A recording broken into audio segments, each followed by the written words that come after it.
अंधेरे बंद कमरे भाग 3। हवा में कहीं एक कोहिनूर झिलमिलाता है। सुबह सुबह हजारों साइकिलें शहर की विभिन्न बस्तियों से निकलती हैं और शाम को थकी हारी उन्हीं बस्तियों को लौट जाती हैं।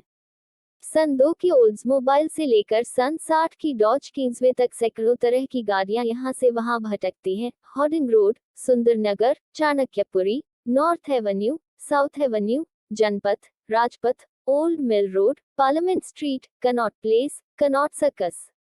इस होड़ में हर व्यक्ति हर दूसरे व्यक्ति का प्रतिद्वंद्वी है। हरेक का हरेक के साथ युद्ध है। हरेक का घर उसकी अपनी गजनी है। गाड़ियों के पहिए कोलतार की सड़कों पर घिसते जाते हैं।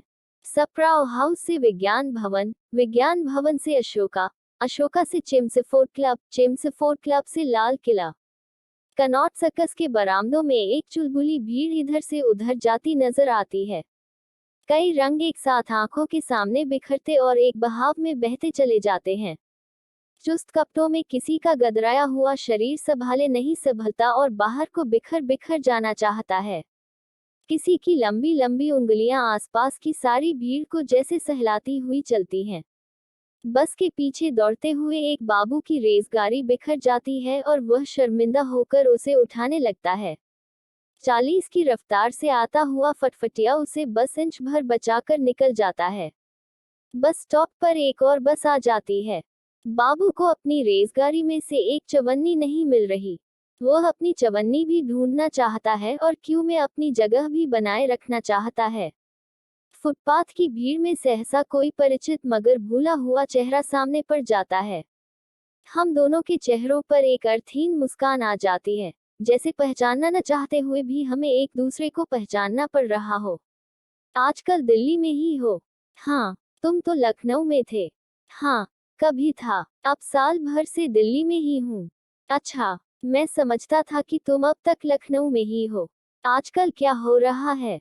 बस वक्त कट रहा है। आजकल वक्त कट जाए, वही बहुत है। अच्छा, और वह परमहंस निर्लिप्त भाव से हाथ बढ़ा देता है। कभी मेरे लायक कोई काम हो तो बताना। मैं आजकल एक्साइज में हूँ। कभी स्कॉच वॉच की जरूरत पड़े या और कोई काम हो, कभी जरूरत होगी तो बताऊंगा।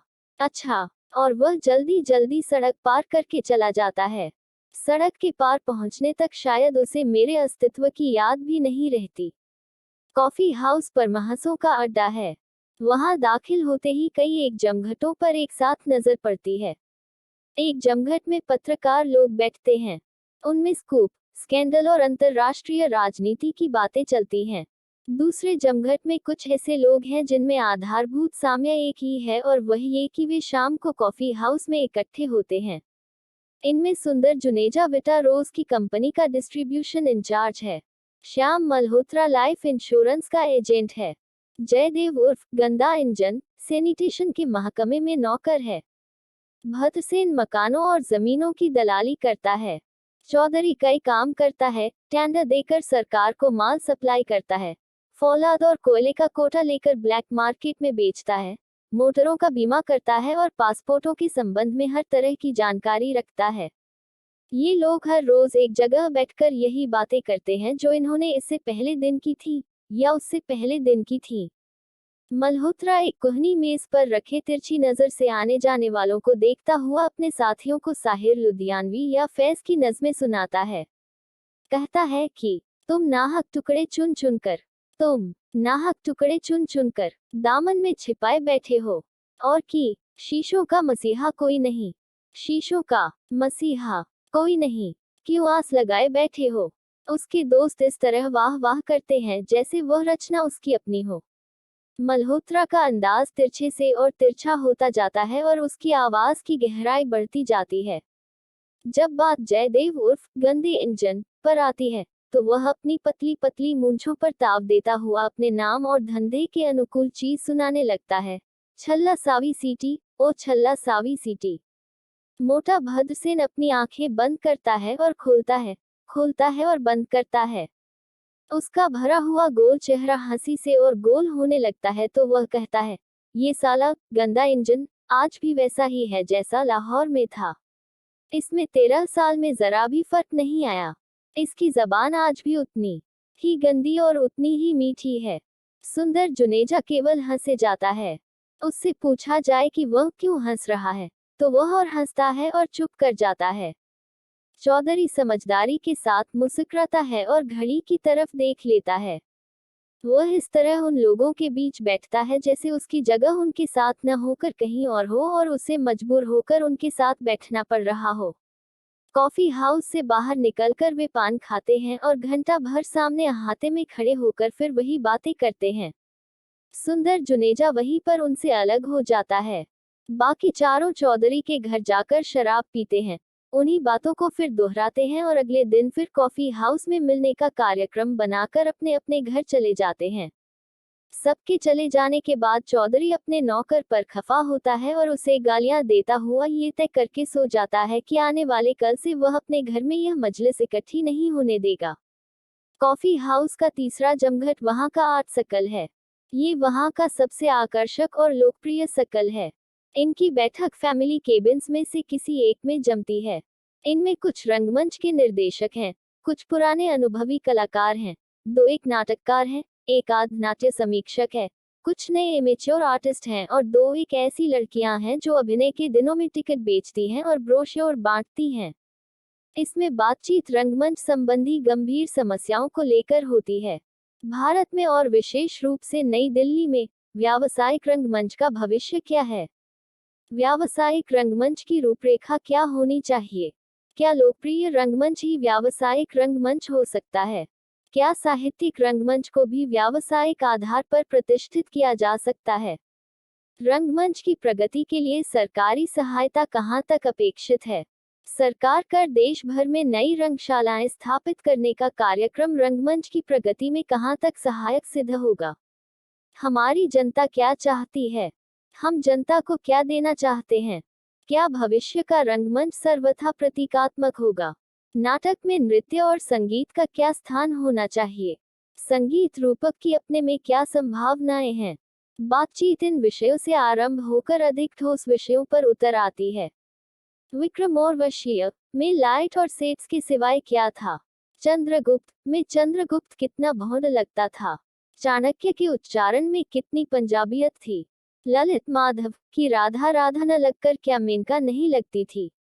उसमें सिवा सेक्स अपील के था ही क्या? रंगदार शीशे में ड्राइंग रूम का वातावरण कितना स्वाभाविक था? कितना अच्छा होता अगर उस ड्राइंग रूम में चरित्रों को प्रवेश करने की इजाजत न दी जाती। वे सब के सब क्या सब्जी मंडी से उठाकर लाए गए नहीं लगते थे? रूपसी में शची का नृत्य कितनी गलत जगह पर रखा गया था? मुगल दरबार क्या मुगल दरबार था? उसमें क्या मुगलकालीन वातावरण का जरा भी टच था? ऐसे नहीं लगता था जैसे वह भेड़ों का तबेला हो जहां कई कई भेड़ें एक साथ मिमिया रही हों। इस तरह के अभिनयों से क्या रंगमंच की प्रगति हो रही है? वेनी संहार का दुर्योधन देखा था? वह क्या ऐसे नहीं बोलता था जैसे कोई मंजन बेचने वाला अपने मंजन का इश्तहार कर रहा हो? साहब, हद हो गई। नाट्य समीक्षक सोमेंद्र बार बार अपने माथे पर हाथ मार लेता है। वेनी संहार वालों ने तो अच्छी भांडों की मंडली इकट्ठी कर रखी थी। किसी को इतनी भी समझ नहीं थी कि स्टेज पर उसे हिलना डुलना किस तरह चाहिए। ऐसे लगता था जैसे नाटक से कुछ ही देर पहले सब लोग चवन्नी चवन्नी देकर बाहर से इकट्ठे कर लिए गए हों। स्टेज कवरेज का उन्हें एक ही अर्थ आता था कि हाथ पैर पटकते हुए इस तरफ से उस तरफ चले जाएं और उस तरफ से इस तरफ चले आएं।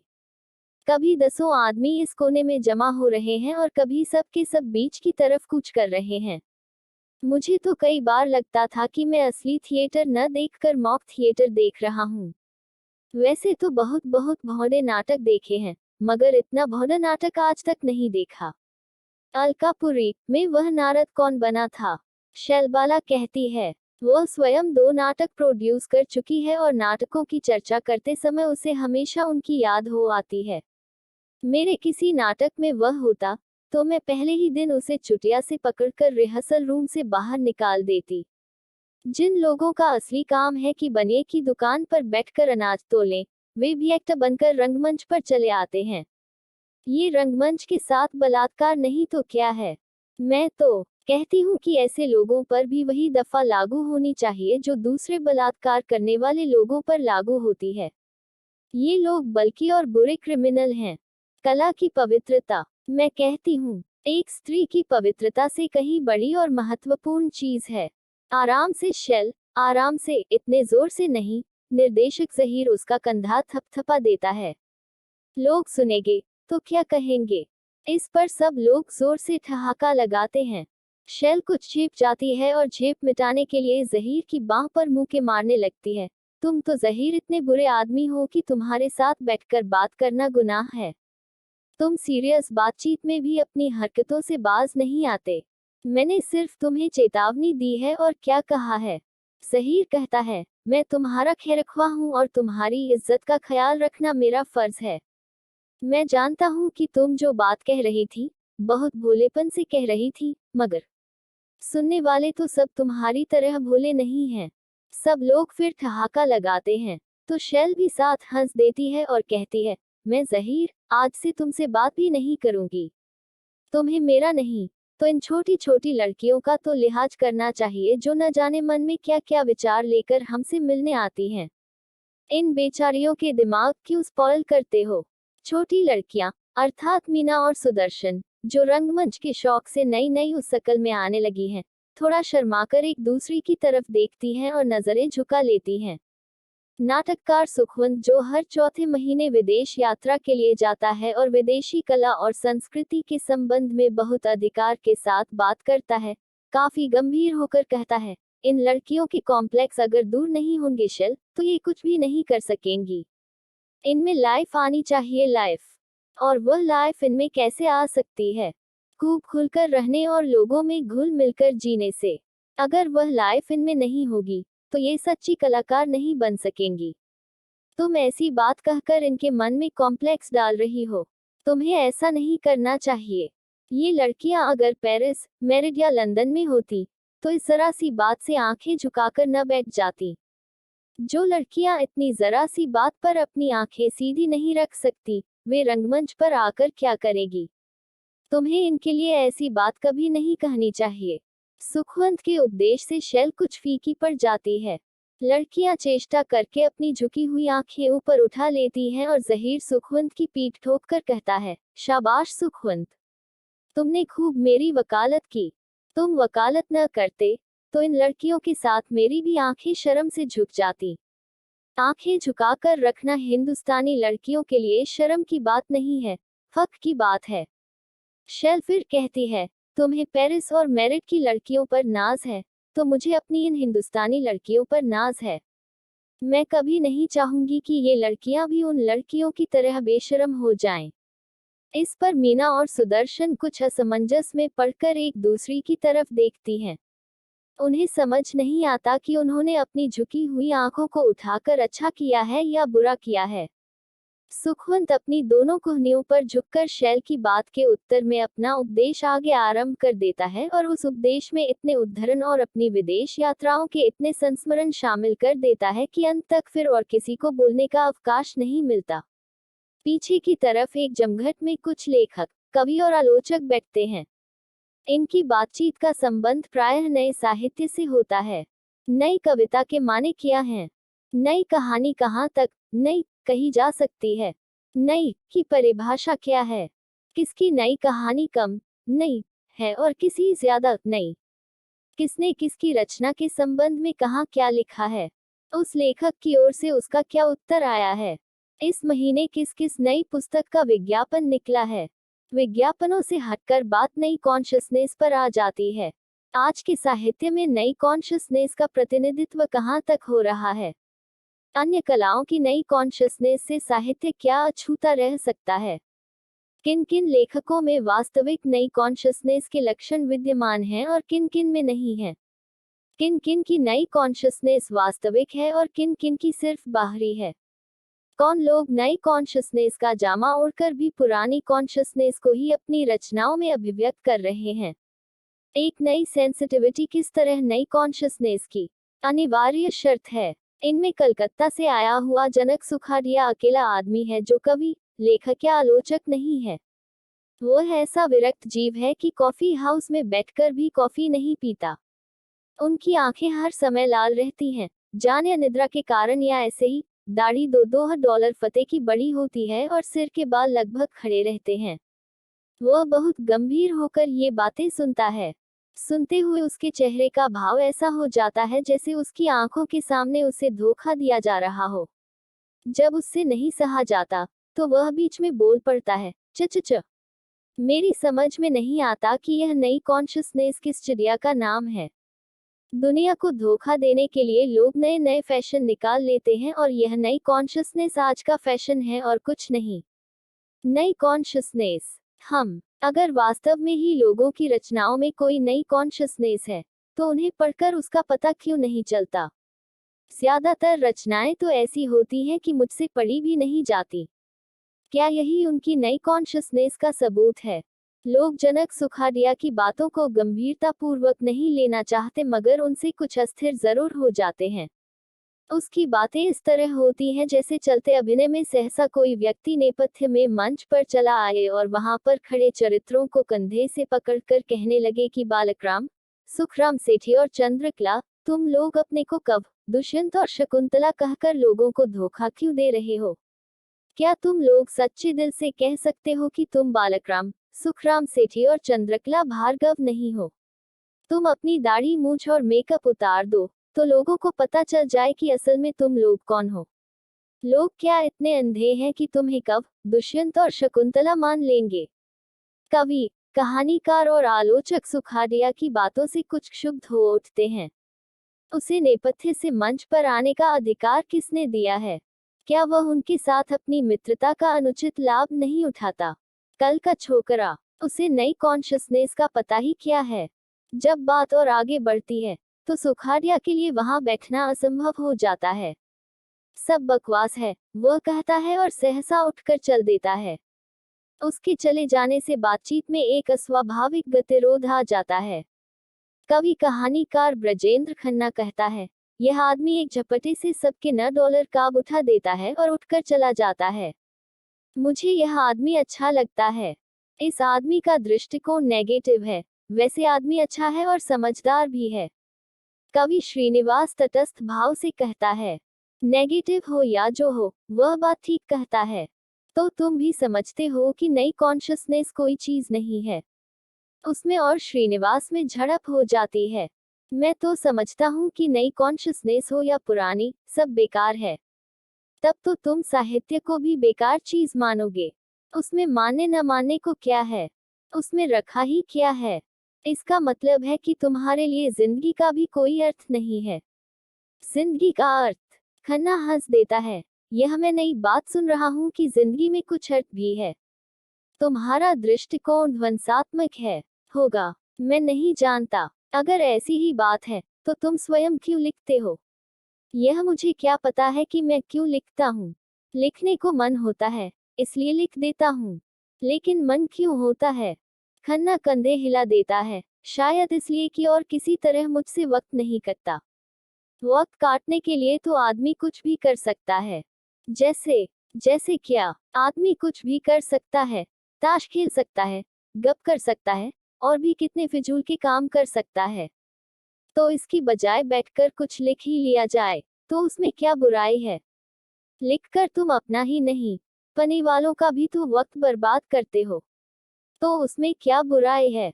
उनका भी कुछ वक्त कट जाता है। तुम सैडिस्ट हो, तुम जो भी कह लो। मुझे जनक सुखाड़िया की बातें बहुत अच्छी लगती हैं। तुम जिंदगी में कुछ नहीं कर सकोगे, इससे भी क्या फर्क पड़ता है? जो लोग कुछ कर लेंगे, वही क्या कर लेंगे। और यह बात तब तक चलती रहती है जब तक उनमें से कोई घड़ी देखकर उठने का प्रस्ताव नहीं कर देता। इन सब जमघटों से हटकर कला समीक्षक गजानन बिल्कुल अकेला बैठता है। उसे शायद लगता है कि दूसरे लोगों के साथ बैठने से उसका सफेद कोट कुछ मैला हो जाएगा।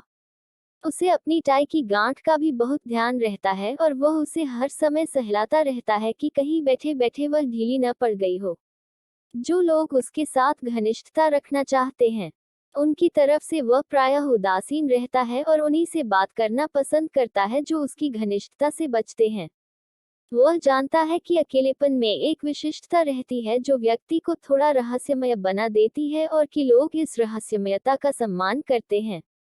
उसकी समीक्षाएं यदि वे प्रशंसात्मक न हों तो बहुत कटु और निर्मम होती हैं, इसलिए लोग उससे घबराते हैं और वह घबराहट भी एक तरह के सम्मान का रूप ले लेती है।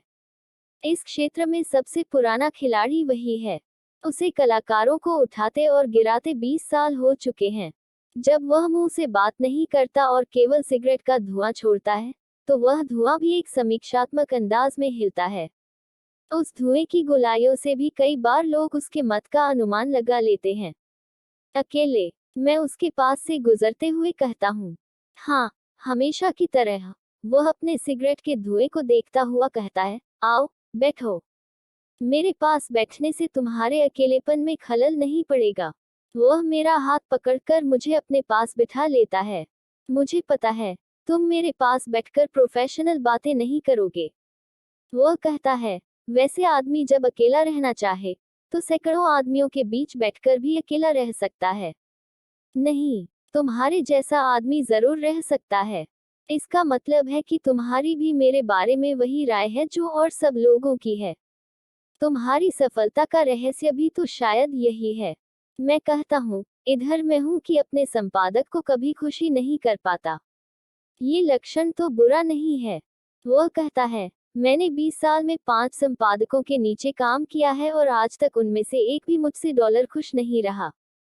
तो क्या ख्याल है कि एक दिन हम दोनों एक एक टिप्पणी अपने संपादकों पर लिखें? इस तरह लिखने की बात हो, तो मैं न जाने किस किस पर टिप्पणी लिखना चाहूंगा।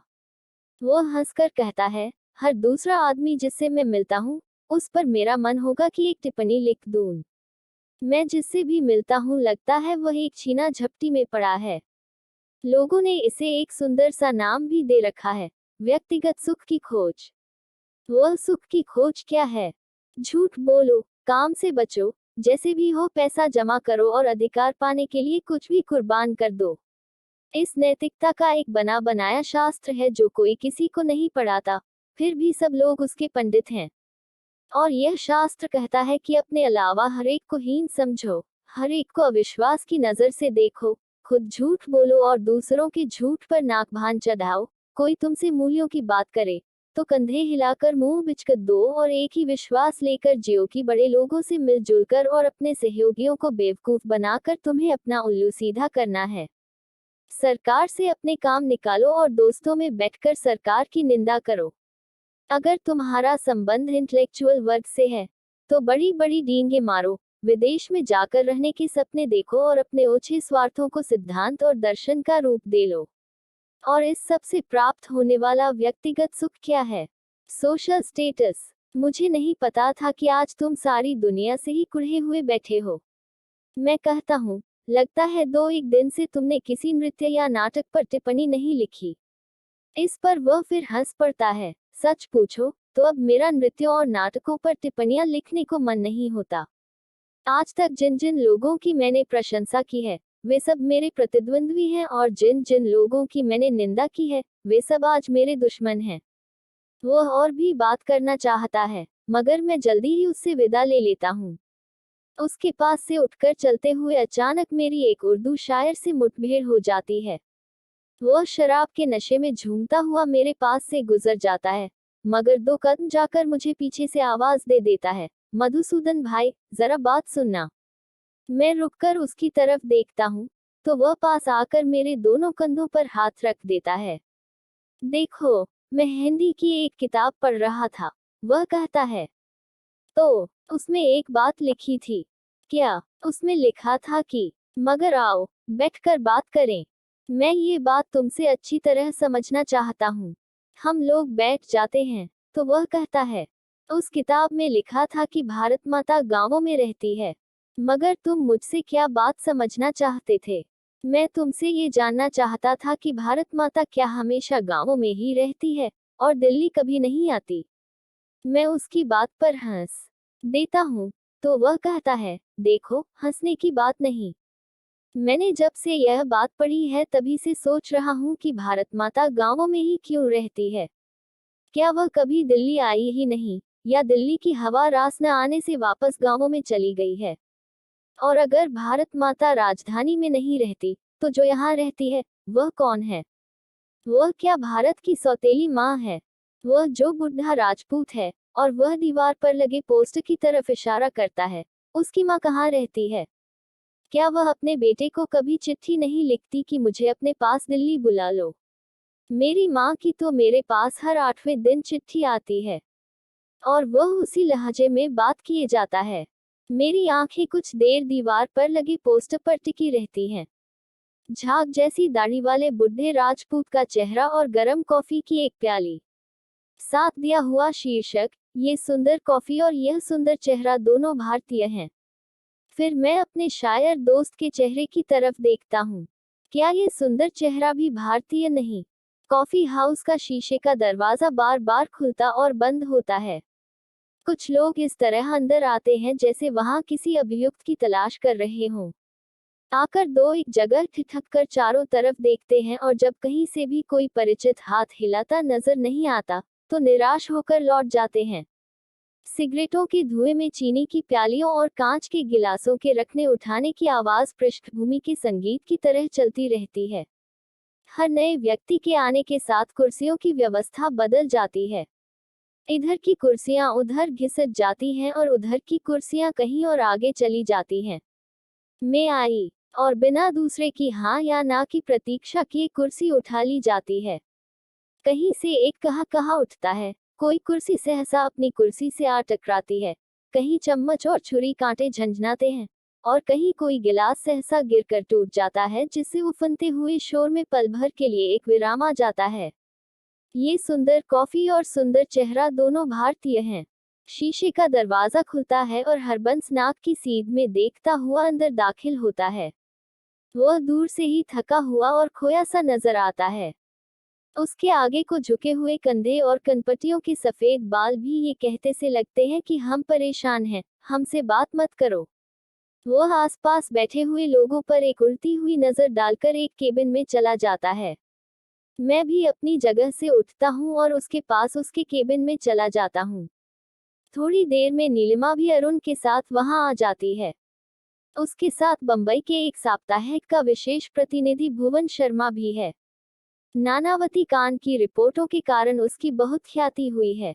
वह दिल्ली में कुछ राजनीतिज्ञों के विशेष इंटरव्यू लेने के लिए आया है। उसे अपने पत्र में तीसरी पंचवर्षीय योजना पर विशेष लेख देना है। वह बहुत व्यस्त है, बड़ी मुश्किल से समय निकाल कर आया है। हरबंस बताता है कि वह जिन दिनों लंदन में था, उन दिनों भुवन भी वहीं था और उन लोगों की मित्रता वहीं से हुई है। वह उसे भुवन भाई कहकर बुलाता है। भुवन भाई एक संरक्षक की तरह बाहें फैलाकर बात करता है।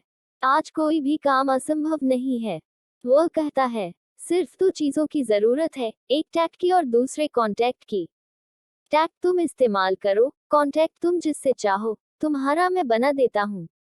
और अगर तुम सोचो कि इन चीजों के बिना तुम लोग कुछ कर सकते हो, तो नामुमकिन बात है।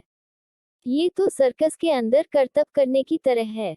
हरबंस कहता है, कला का अपना कोई मूल्य नहीं, मूल्य है तो इस बात का कि आप कुछ साधन संपन्न लोगों के इशारे पर चलते हैं या नहीं। आज जिंदगी का सारा ढांचा ही इस तरह का है। भुवन भाई की बाहें और फैल जाती हैं, इसमें हम और तुम क्या कर सकते हैं। आज वह जमाना नहीं है जब योग्यता, मेहनत और ईमानदारी का कोई मूल्य था। आज की जिंदगी में ये सब शब्द पुराने पड़ गए हैं। जिसके हाथ में साधन है, वह दूसरों को अपने ढंग से नचा सकता है। तब आपको उसके चाबुक का भी सम्मान करना होगा।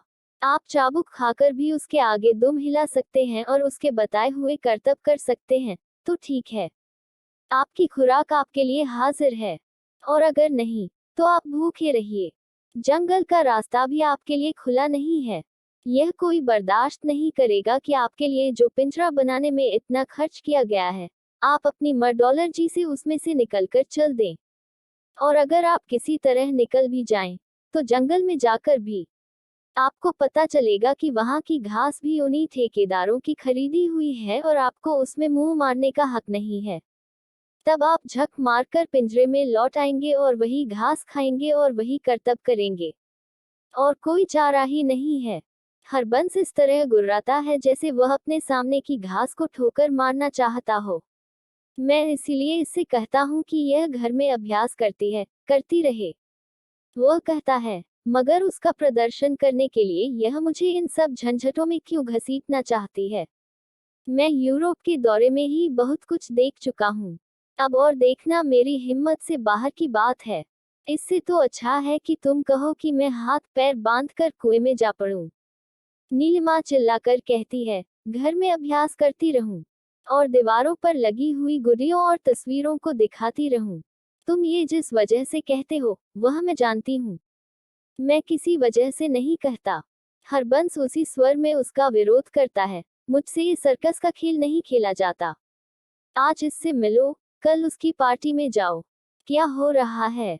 कॉन्टैक्ट बन रहे हैं। किस लिए? कि हमें कोई अच्छा सा ग्रुप स्पॉन्सर कर दे, कि बड़ी बड़ी जगहों पर हमारा जिक्र होने लगे, लोग हमें जानने लगे, और जब हमारा प्रदर्शन हो तो वे वहां आकर वाहवाही करें, उनके पत्रों में हमारी प्रशंसा निकले, बड़े बड़े घरों में हमारी दावतें हों। मैं इतने दिनों से कोशिश कर रहा हूँ, मगर मुझसे ये $1 निपटी नहीं। तो तुम कुछ मत करो। मुझे जो कुछ करना होगा मैं आप कर लूंगी। नीलिमा और तल्ख हो जाती है। तुम मदद तो करोगे नहीं, मेरे रास्ते में रुकावटें ही डालोगे। मैं इतने दिनों से इसलिए अभ्यास नहीं कर रही कि घर का फर्श तोड़ती रहूं। भुवन भाई मध्यस्थ की तरह हंसता है। तुम लोग बच्चों की तरह आपस में लड़ते हो। वह कहता है, हरबंस ये बात भूल जाता है कि जो काम ये तुम्हारे लिए करने से कतराता है, वही काम इसे अपनी $1 के लिए करना पड़ता है। तो जहां दिन में 4 बार नाक घिसानी पड़ती है, वहां 10 बार सही। इससे नाक और मजबूत ही होती है। क्यों भाई मधुसूदन? मैं तिरछे रास्ते से बात में से निकलने की कोशिश करता हूँ। हो सकता है आप ठीक कहते हो। मुझे अभी आप जितना तजर्बा नहीं है। देखा, लोग बातचीत में भी कितनी सावधानी बरतते हैं। भुवन भाई मेरे ऊपर पिल पड़ता है। लोग आजकल दोस्तों में बैठकर भी इस तरह तौल तौल कर बातें करते हैं जैसे अदालत के कटघरे में खड़े होकर बयान दे रहे हों। जहां आपस में इतना संदेह और विश्वास हो, वहां नाक को मजबूत किए बिना काम कैसे चल सकता है। आपको जीना है और ठीक ढंग से जीना है, तो आपको बेशर्मी का सबक पढ़ना पड़ेगा। आपको अपना एक रैकेट बनाना पड़ेगा। अगर आपका कोई रैकेट नहीं है, तो समझ लीजिए कि आप बिना बुनियाद के खड़े हैं। जो चाहे आपको गिराकर आगे बढ़ सकता है। आप सफलता चाहते हैं, प्रसिद्धि चाहते हैं, पैसा चाहते हैं, तो अपना एक रैकेट बनाए या नाक लंबी करके किसी बड़े से रैकेट में घुस जाए। अगर आपका रैकेट मजबूत है, तो लोग आपसे डरेंगे, आपकी इज्जत करेंगे और आपके घटिया से घटिया काम में भी महत्ता के बीच खोज निकालेंगे। और आपका रैकेट नहीं है, तो आप चाहे जितनी कलाबाजियां दिखाए, लोग उन्हें देखेंगे भी नहीं। और देखेंगे तो देखकर हंस देंगे। जो हंसेंगे नहीं, वे संरक्षकों की तरह आपको बताएंगे कि आप में कहाँ क्या कमी है। वही काम जो इस समय मैं कर रहा हूँ। और वह हंसता है। नीलिमा भी हंसकर कहती है, भुवन भाई बातें बहुत अच्छी करते हैं। मैं सच बात कहता हूँ। भुवन भाई कहता है, तुम लोग आज नहीं तो कल समझोगे। मगर तब तक $1 तुम्हारे हाथ से निकल जाएगी और तुम सिर्फ मुंह देखने के लिए रह जाओगे। पिछले 8-10 सालों में जितने लोगों का कुछ नाम हुआ है और जिनकी आज गिनती की जाती है, तुम उनमें से किसी एक को भी ले लो। हर एक का एक अपना रैकेट है। इनमें से कई रैकेट कुछ बड़ी बड़ी संस्थाओं के हाथों में हैं। जिसका रैकेट जितना बड़ा है, वह आदमी भी उतना ही बड़ा है। यह एक पुरानी कहावत है कि नहीं कि बड़े बनने के लिए बड़ों के कदमों के निशान देखने चाहिए। एक व्यक्ति है जो इस बीच बिल्कुल गंभीर बना रहता है, अरुण। वह चुपचाप अपना पनीर का सैंडविच चबाए जाता है। सहसा वह सैंडविच छोड़कर उठ खड़ा होता है। मम्मी, मैं पान ले आऊं? वह कहता है, अपने लिए भी लाऊंगा और बिनी के लिए भी। और वह गर्व के साथ अपनी छोटी सी जेब में हाथ डाले हुए बाहर चला जाता है।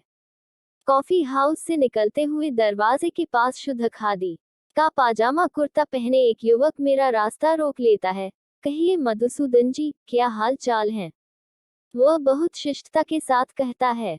मैं गौर से उसे देखता हूँ और सहसा मेरे मुंह से निकल पड़ता है, अरे बत्रा तुम! ये तुम्हारा कायाकल्प कैसे हो गया? मैं आजकल राजनीतिक काम कर रहा हूँ। वह उसी शिष्टता के साथ कहता है, आप आजकल कहाँ हैं? मैं न्यू हेरल्ड में हूँ। तुमने इरावती से काम छोड़ दिया? वह बहुत शिष्ट ढंग से मुस्कुराता है। नहीं, वह पत्रिका अब मेरे ही पास है। तुम्हारे पास? मैंने 1.5 साल हुआ वह पत्रिका बाल भास्कर से खरीद ली थी। अच्छा, मुझे विश्वास नहीं होता कि वह सच कह रहा है। और बाल भास्कर आजकल क्या कर रहा है? वह आजकल बड़े बिजनेस में है। जमीनों के ठेके लेकर कॉलोनियां बनवा रहा है। और वह बाल भास्कर की बनवाई हुई 2-1 कॉलोनियों के नाम गिना देता है। बहुत बड़े चक्कर में है वह। अच्छा, मैं चलने लगता हूँ तो वह बहुत कोमल ढंग से मुझसे हाथ मिलाता है और कहता है, कभी उधर आइएगा। आपका तो वह अपना ही कार्यालय है। हाँ हाँ, कभी जरूर आऊंगा। मुझे बहुत बहुत डॉलर खुशी होगी। और वह थोड़ा झुककर विदा लेता है और कुर्ते की आस्तीन ठीक करता हुआ अंदर चला जाता है।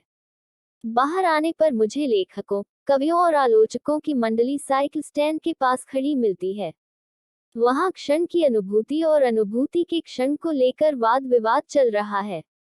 कवि विनीत, जिसका प्यार का नाम बबुआ है, क्षण की सार्थकता पर भाषण दे रहा है। ब्रजेंद्र खन्ना अपनी मोटरसाइकिल पर बैठा हुआ भी जमीन पर पैर रखकर रुका हुआ है।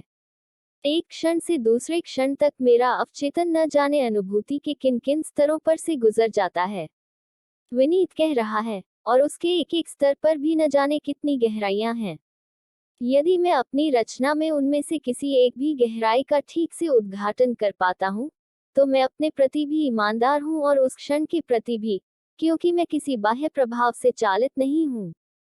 उससे अगले क्षण यदि मैं अनुभूति के किसी और स्तर पर हूँ जो मुझे पहले स्तर से विपरीत ले जाता है, तो मेरी ईमानदारी की मांग है कि मैं उसी स्तर से अपने को अभिव्यक्त करूं, यदि मैं अपनी रचना में बाहर के प्रभावों से मुक्त नहीं रह पाता। खन्ना की मोटरसाइकिल चल पड़ती है। कोई उससे पूछता है, जा रहे हो? मुझे भूख लग आई है, ब्रजेंद्र कहता है और उसकी साइकिल सामने से आते हुए पैदल व्यक्ति को बचाकर आगे निकल जाती है। विनीत न जाने कब तक क्षण की सार्थकता की व्याख्या करता हुआ वहां खड़ा रहता है। और इस तरह खुली आंखों से देखा हुआ सपना समाप्त होने में ही नहीं आता था। बत्तियां उसी तरह जलती बुझती रहती। सराय रोहिला स्टेशन से नई नई गाड़ियां गुजरती जाती और मैं कई कई बार खिड़कियां बदलने के बाद उस सपने को आंखों में लिए हुए बिस्तर में लेट जाता। हर बीते हुए दिन के साथ सपना पहले से बड़ा हो जाता था, फिर भी मुझे लगता था कि जो कुछ मैं देखता हूँ, वह बहुत बहुत अधूरा है। यहाँ आओ मधुसूदन, यहाँ खड़े होकर जरा इस भीड़ को देखो। बस पर धक्कम धक्का करते हुए लोगों की गाली गलौज। मद्रास होटल के पास के ग्राउंड में नवयुवती के साथ संदिग्ध स्थिति में पकड़े गए नवयुवक की भीड़ और पुलिस द्वारा मरम्मत। गेलार के सामने बिकती हुई बेला और गुलाब की बेनियां। पुलिसमैन के डर से भागते हुए बूट पॉलिश करने वाले लड़के। थिएटर कम्युनिकेशंस बिल्डिंग के सामने फुटपाथ पर पड़े हुए अपाहिज की कराह। भीड़ में खोए हुए अपने लड़के के लिए बिलखती हुई माँ। कुछ लड़कियों को होटलों के कमरे में ले जाती हुई डी.एल.ए. के खास खास नंबरों की गाड़ियां, पंजाबी सूबे के नारे लगाता हुआ जुलूस, शराबियों की सी चाल में कनॉट प्लेस में आड़ी तिरछी होकर चलती हुई कारें, फैक्ट्रियों से काम करके लौटते हुए मजदूर, दफ्तरों से आते हुए बाबू, विदेशों से नाजायज तौर पर लाए गए माल को बेचते हुए लड़के, अखबारों की सुर्खियां, कॉन्फ्रेंसें और भाषण, स्वागत और अभिनंदन, इंटरव्यू और बयान, फाइलें और फीते, कला की प्रदर्शनियां, सौंदर्य की खोज, मूल्यों की खोज, मौलिकता की खोज, मनुष्य की खोज, एक्सटेंशन लेक्चर्स, मेमोरियल लेक्चर्स, तारारा लारारा। क्या सह संभव था कि इस पूरी भीड़ को तो क्या, इसके किसी एक हिस्से, किसी एक समूह या किसी एक व्यक्ति को ही खिड़की के पास खड़े होकर अच्छी तरह देखा जा सके? अपने फीचर के सिलसिले में मैं दफ्तर के फोटोग्राफर के साथ दरीबा में घूम रहा था। पहले जब कभी मैं दरीबा के पास से गुजरा था, तो इस ख्याल से नहीं गुजरा था कि वह मेरे लिए एक फीचर का विषय भी हो सकता है। शहर के जिस हिस्से में नादिर शाह के सिपाहियों ने सबसे ज्यादा कत्लेआम किया था, मैं कितनी ही बार बिना उसके ऐतिहासिक महत्व की ओर ध्यान दिए उस हिस्से से होकर निकल गया था। मगर उस समय मैं वहां खास मतलब से आया था और मुझे वहां की हर छोटी से छोटी चीज को नोट करना था। पॉइंट 1, मोड़ के दोनों तरफ हलवाइयों की दुकानें हैं। पॉइंट 2, बाजार में दाखिल होते ही दोनों तरफ जौहरियों की दुकानें हैं। पॉइंट 3, पहले दाएं हाथ को एक छोटी सी गली है, फिर बाएं हाथ को 2 गलियां हैं। पॉइंट 4, बाएं हाथ की गली का नाम कटरा मसरू है। फोटोग्राफर उड़ रहा था। ज्यों ज्यों हम कटरा मसरू के अंदर बढ़ते जाते थे, गली तंग होती जाती थी। आगे वह हिस्सा आ गया जहां एक के पीछे एक आदमी ही मुश्किल से गुजर सकता था। गली पानी और कई कई लेसीले द्रव्यों से इस तरह चिपचिपी हो रही थी कि एक एक कदम बहुत संभाल कर रखना पड़ता था। फोटोग्राफर सुबह से भूखा प्यासा गलियों के चक्कर काटता हुआ बुरी तरह तंग आ गया था। वह चाहता था कि जल्दी से दो एक तस्वीरें और ली जाएं और वापस चला जाए, मगर मैं अपने फीचर से सिर्फ 3-4 इलाकों का वर्णन करके ही रह जाना चाहता था। मुझे जैसे भी हो अपने संपादक की नज़रों में अपनी जगह बनानी थी और मैं अभी कम से कम 3-4 इलाकों में और जाना चाहता था। सारी गली एक बहुत बड़े उगालदान की तरह थी जहां बरसों का उगाल कई कई तहों में जमा हुआ है। कैमरा से ली हुई कोई भी तस्वीर क्या उसका सही चित्र प्रस्तुत कर सकती थी। लगता था जैसे गली का हर घर बरसों से क्षय रोग का मरीज हो और दुर्गंध और बच्चों और स्त्रियों के शोर के रूप में एक भयानक खांसी उसके अंदर से उठ रही हो। फोटोग्राफर आगे नहीं जाना चाहता था, मगर मैं किसी तरह उसे $1 करके लिए जा रहा था। एक घर के अंदर से एक स्त्री कूड़ा गली में फेंकने के लिए बाहर निकली, मगर हम लोगों को देखकर कूड़ा हाथ में लिए वैसे ही खड़ी रह गई। उसके चेहरे की झायों को देखकर मुझे सहसा कसाबपुरा के घर की और ठकुराइन की याद हो आई। स्त्री ने कूड़ा फेंक दिया और अंदर चली गई। इस बीच फोटोग्राफर ने उसकी तस्वीर ले ली थी। उसने शायद सोचा हो कि एक आध तस्वीर और ले लेने से झंझट समाप्त हो जाएगा। फिल्म बाइंड करके उसने नाक पर रुमाल रखे हुए कहा, इससे आगे चलने की मेरे अंदर बिल्कुल हिम्मत नहीं है। आपको जाना हो, आप आगे हो आइए। मैं गली के बाहर आपका इंतजार करूंगा। मगर मैं तो यहाँ के बाद अभी और भी कुछ जगह जाना चाहता हूँ। मैंने कहा, अभी तो हमने कुछ भी मटेरियल इकट्ठा नहीं किया। जहाँ जहाँ हम गए हैं, वे सब तो अच्छी खासी मध्य वर्ग की बस्तियां हैं। एक आध ऐसे इलाके का और चक्कर लगाकर मैं चाहूंगा कि हम इससे निचले वर्ग के उन इलाकों में चले जो कि वास्तव में स्लम्स के इलाके हैं। मैं नहीं चाहता था कि संपादक को मेरे इस काम में भी दोष निकालने का मौका मिले। मैं उसकी व्यंग्यपूर्ण मुस्कुराहट देख देख कर बेजार हो चुका था। मेरे अंदर अब और हिम्मत नहीं है। फोटोग्राफर अड़ गया, आपको भी जाने कैसा फीचर लिखने की सूझी है। तुम्हें पता है संपादक ने ये फीचर खास तौर पर लिखने के लिए कहा है। उसके दिमाग में भी कोई न कोई फितूर उठता रहता है। फोटोग्राफर अपनी जगह से एक कदम नहीं चला। उससे कहिए, कभी खुद भी आकर इन गलियों का चक्कर काट जाए। जिस किसी को उसे तंग करना होता है, उसे वह इस तरह का काम सौंप देता है। मैं उसे जानता नहीं। आप तो अभी साल भर पहले आए हैं। मैं उसके साथ 6 साल से काम कर रहा हूँ। और यह सारा झंझट वह किसी के इलेक्शन के लिए करा रहा होगा। आपको अंदर की बातों का अभी पता नहीं है। खैर, तस्वीरें बहुत हो गई हैं। मैंने कहा, तुम वापस जाना चाहो तो जाओ, मगर मुझे फीचर के लिए कुछ और मटेरियल भी चाहिए। मैं कुछ देर और चक्कर लगाकर वापस आऊंगा। अगर दे सको तो अपना छोटा कैमरा मुझे दे दो। जरूरत हुई तो एक आध तस्वीर मैं खुद ले लूंगा। फोटोग्राफर इस बुरी तरह उस काम से उकताया हुआ था कि उसने झट अपना छोटा कैमरा उतारकर मुझे दे दिया। मैं पहले कहीं जाकर चाय की एक प्याली पीऊंगा, उसने कहा। मुझे डर लग रहा है कि कहीं मेरी तबीयत ज्यादा न मितलाने लगे। उस गली से बाहर आकर जब फोटोग्राफर चला गया, तो मैंने डायरी में कुछ नोट्स लिखे और सोचने लगा कि अब मुझे किस इलाके की तरफ चलना चाहिए। एक मन था कि पहाड़गंज के पुल की तरफ जो टीन, चटाई और टाट के गले सड़े घर हैं, एक चक्कर उनका लगा आऊं। पुल पर से गुजरते हुए वह पूरी की पूरी आबादी कूड़े के एक बड़े से ढेर की तरह नजर आती थी।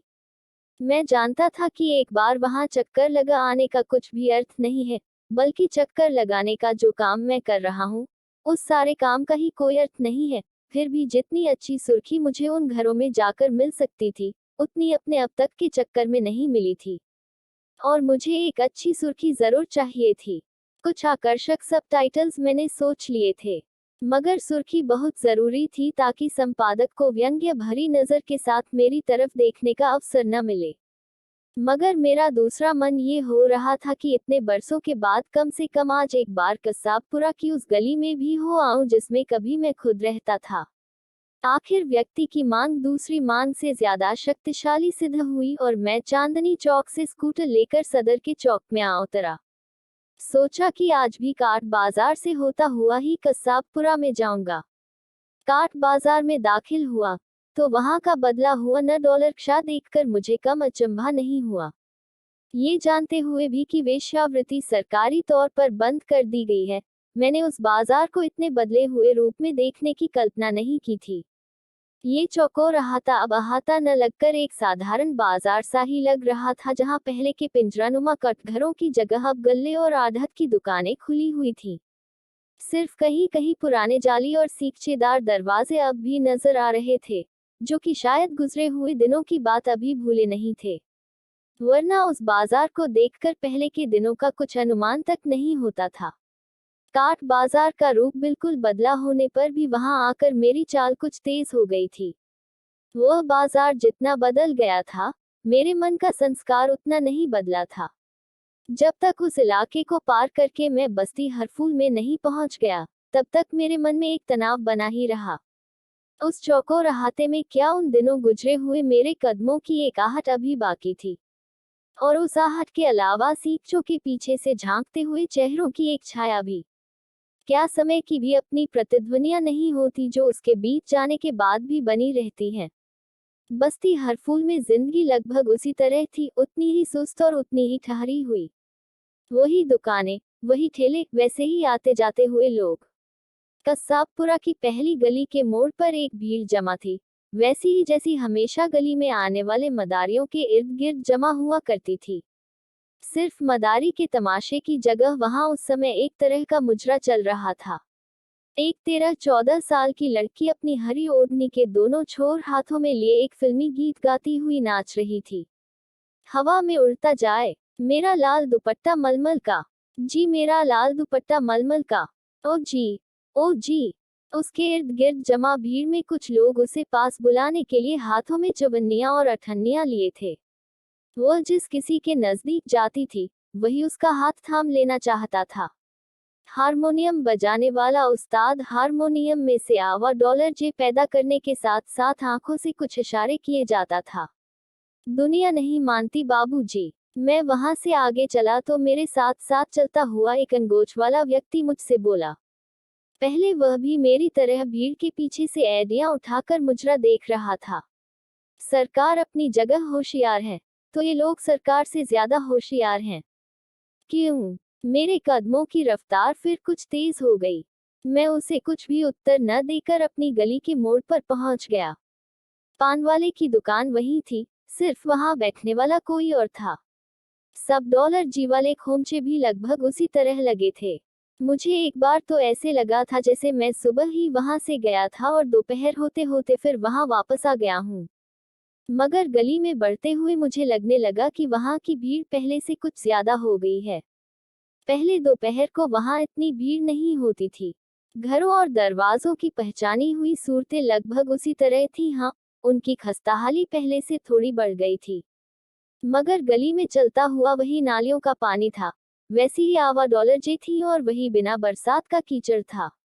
गली में आकर जहां घर और दरवाजे मुझे बहुत परिचित और पहचाने हुए लग रहे थे, वहां गली की भीड़ में एक भी ऐसा चेहरा नजर नहीं आ रहा था जिसे मैं पहचान सकता था।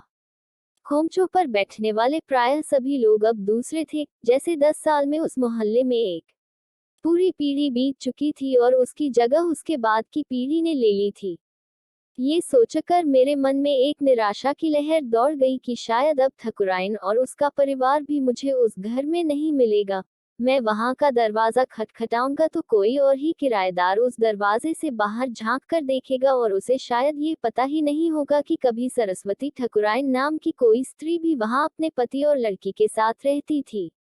घर के पास पहुंचते ही सबसे पहले मेरी नजर बाहर लगी हुई $10 अख्ती पर पड़ी। उसका नीचे का आधा हिस्सा जाने टूटकर गिर गया था या ऐसे ही धीरे धीरे झड़ गया था। जितना हिस्सा बाकी था, वह अपनी जंग खाई कील के सहारे किसी तरह झूल रहा था। अब उस पर लिखे हुए नाम में से इबादत और अली, दोनों बिल्कुल गायब हो गए थे। इसका एक हल्का आभास मात्र रह गया था कि उस डॉलर अख्ती पर कभी कोई नाम भी था। बाहर की जिस कोठरी में मैं और अरविंद रहा करते थे, उसकी दहलीज पर एक बूढ़ी सी औरत बैठी थी। उसे देखते ही मेरे कदम सहसा लौटने को हो गए, मगर एक बार कोठरी को अंदर से देखने का मोह मुझसे नहीं रोका गया और मैंने उस औरत के पास जाकर पूछ लिया कि वहां पहले जो एक ठाकुर साहब रहते थे, वे आजकल कहाँ हैं। वह औरत पल भर ध्यान से मेरे चेहरे को देखती रही और फिर सहसा बोली, अरे लाला, तुम हो। अपनी भाभी को पहचाना नहीं क्या। और यह कहती हुई वह दहलीज से गली में उतर आई। भाभी, मेरी छाती में कोई चीज अटक गई। तुम एकदम इतनी कैसे बदल गई। मैं तो सचमुच तुम्हें पहचान ही नहीं सका। आओ, अंदर तो चलो। ठकुराइन बोली, भाभी के घर को तो तुम एक बार जाने के बाद फिर भूल ही गए। मैं तो सोचती थी कि तुम कहीं विलायत इलायत चले गए होगे। इतने बरसों में कभी भाभी को 5 नए पैसे की चिट्ठी भी नहीं डाली। मैंने कोठरी में कदम रखा, तो वह भी मुझे ठकुराइन के चेहरे की तरह ही बदली हुई लगी।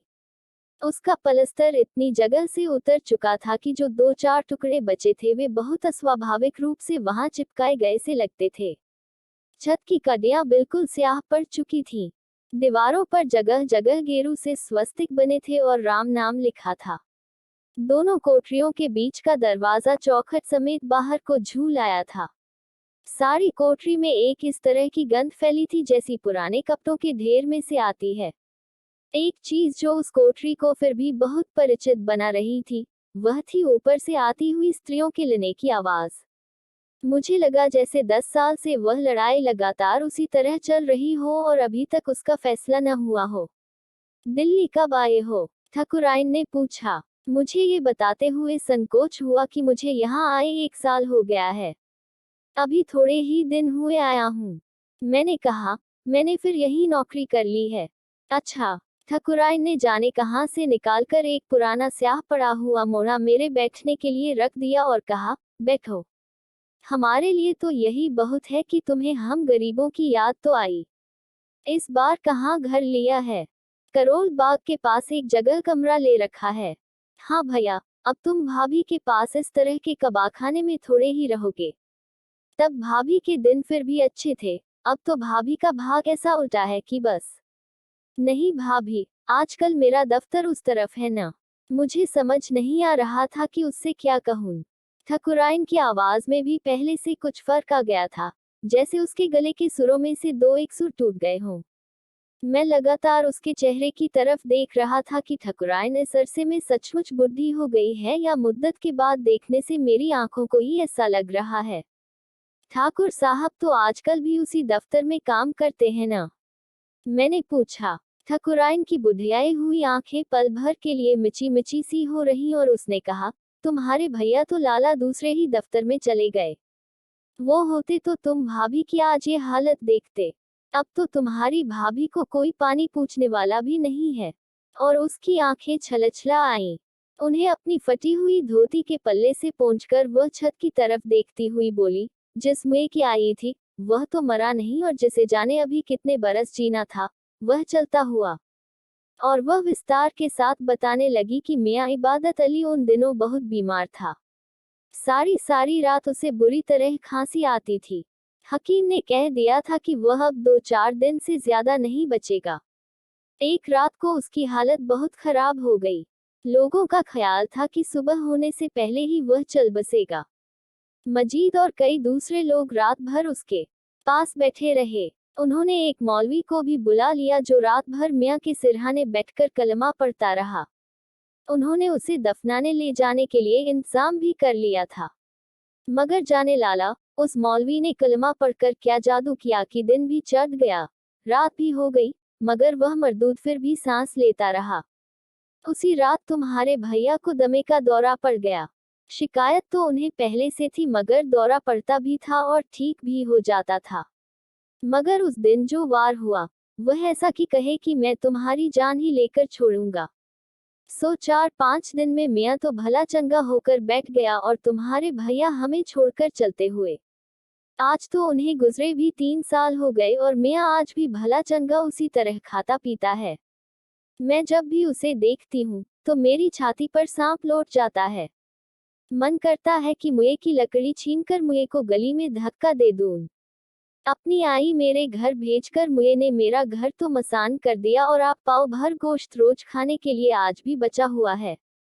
मेरा बस हो तो मैं तो किसी दिन ऊपर जाकर मुए की सितार उठा लाऊं और उससे अपना एक वक्त का चूल्हा जलाऊं। ठकुराइन की बात सुनते हुए मुझे उस दिन की घटना याद आ रही थी जिस दिन मैं इबादत अली के पास बैठकर सितार सुनने के इरादे से अंदर गया था और मैंने पहली बार उस टूटे फूटे सितार को देखा था जिसमें से मियाँ की उंगलियां जाने कैसे वे तीव्र और कोमल स्वर पैदा कर लेती थी जो मेरी उनींदी आंखों में नींद भर देते थे। उस दिन के साथ मेरे मन में एक और याद भी जुड़ी हुई थी, फटी हुई शेरवानी, सीती हुई खुर्शीद की आंखों में भरी हुई उपेक्षा और भतृष्णा की याद। उस लड़की के मन में प्रतिशोध की कितनी प्रबल भावना थी। मियाँ की वह एक लड़की थी न खुर्शीद। मैंने ठकुराइन से कहा, उसकी मियाँ ने शादी आदि कर दी या अब भी वह उसके पास ही रहती है? और यह कहते हुए मुझे लगा कि वह लड़की अभी अभी दरवाजा खोलकर कॉपी हाथ में लिए वहां आ जाएगी और कहेगी, माए जी, आज 1 तारीख है, किराया दे दीजिए। अरे लाला, उस लड़की के लक्षण क्या तुम्हें शादी कराने के दिखते थे? ठकुराइन उसी ताव में बोली, उसकी चाल ढाल उन दिनों तुम देखते नहीं थे क्या? भूखी बाघनी की तरह हर मर्द को घूरती रहती थी। हम तो तभी कहती थी कि एक न एक दिन ये लड़की कोई गुल खिलाकर रहेगी। सो वही बात हुई। जब सिर पर माँ न हो और बाप होकर भी न होने के बराबर हो, तो ऐसी लड़की जो न करे वह थोड़ा है। उसे लेकर घर में वहलन का कांड हुआ कि तुम्हें क्या बताऊं। और यह कहते कहते ठकुराइन सहसा उठ खड़ी हुई। तुम भी कहोगे लाला कि इतने बरसों में भाभी के घर आया तो घर आने पर उसने चाय की भी नहीं पूछी। मैं निम्मा को भेजती हूँ कि जाकर 2 पैसे का दूध ले आए। तुम्हारी भाभी की आज जुगत ही इतनी है, नहीं तो तुम्हारे आने पर जाने तुम्हारी क्या क्या खातिर करती। मगर भाभी, मैं कुछ कहने को हुआ तो ठकुराइन ने बीच में ही टोक दिया, ना लाला, मैं तुम्हारे मुंह से ना नहीं सुनूंगी। तुम्हारी भाभी गरीब है, तो क्या तुम्हें 2 पैसे की चाय भी नहीं पिला सकती? तुम्हें सौगंध लगे, अगर तुम मना करो तो। और वह झूलते हुए चौखट को पार करके अंदर की कोठरी में चली गई और कुछ ही देर में गिलास लिए और निम्मा की बाह पकड़े बाहर आ गई।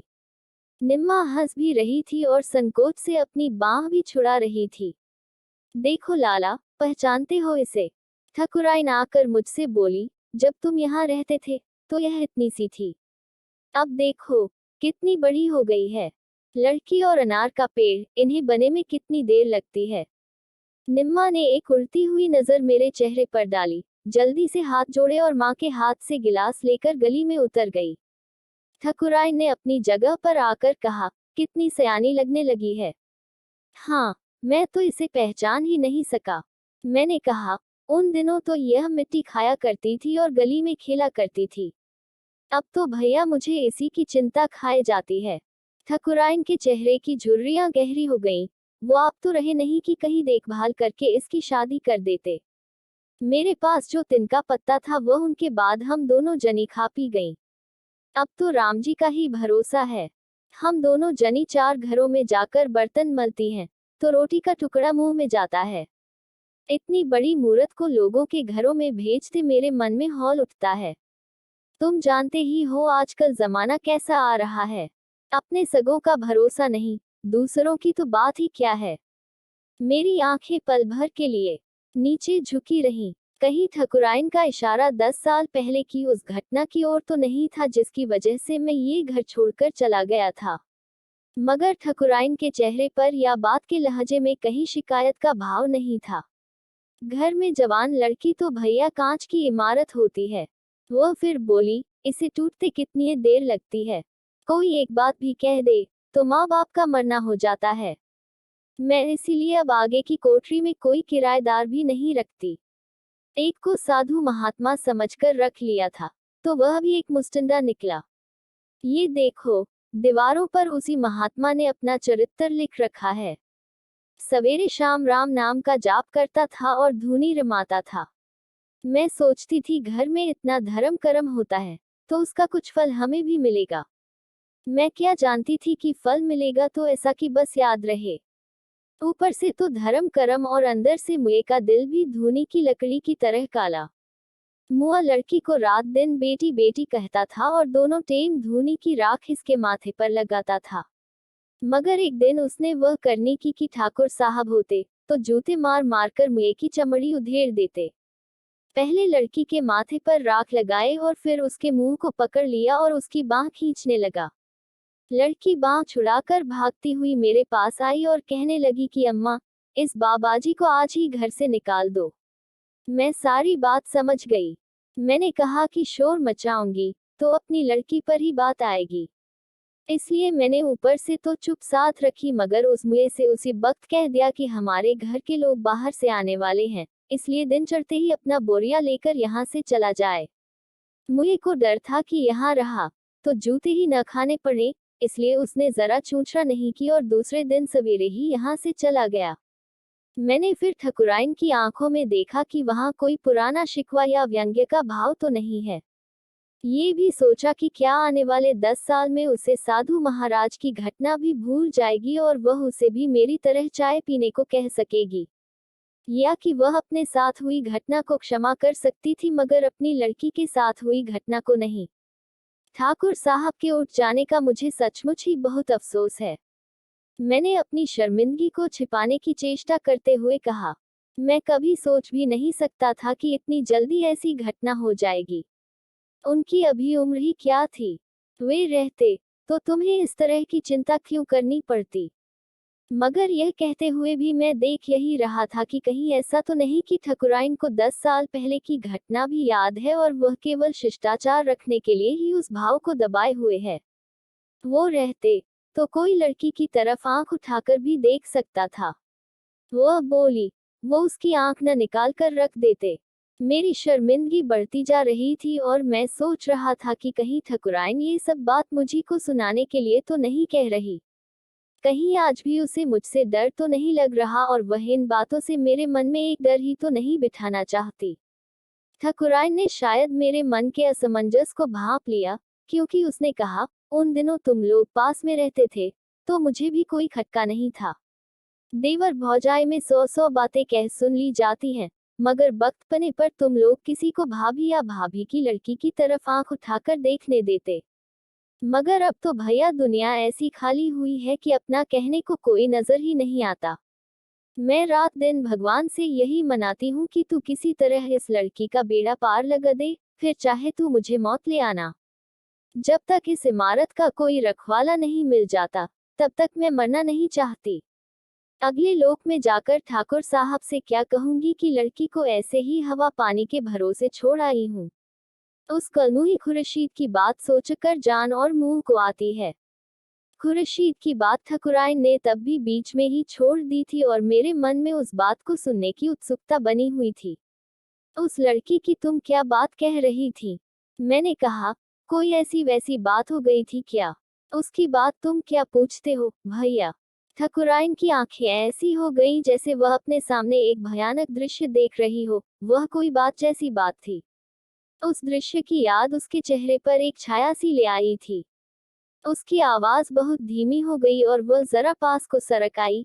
पहले 2-3 महीने तो किसी को पता नहीं चला, मगर हमें कुछ शक जरूर हो गया कि क्या बात है जो अब पहले की तरह दबंग होकर किराया नहीं मांगती, बहुत धीरे से आकर कहती है। एक बार किराया लेने आई तो गोपाल की माँ को लग गया कि क्या बात है। तुम जानो हम लोग तो चिड़िया की भी चाल पहचानती हैं। बात मर्दों के कान में पहुंची तो उन्होंने जाकर मियाँ को पकड़ा। इस पर यहाँ वह बखेड़ा हुआ कि तुम्हें क्या बताऊं। मर्दों ने मियाँ से कह दिया कि या तो लड़की को इसका वह जो है उसके पास भेज दो या घर खाली करके चले जाओ।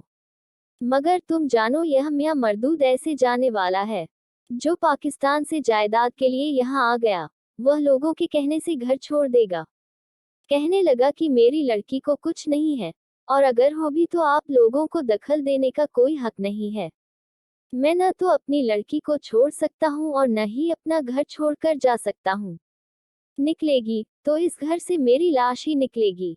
उस दिन मर्दों ने इसके साथ वह बुरी की कि क्या बताऊं। आगे पीछे की सब कसर निकाल ली।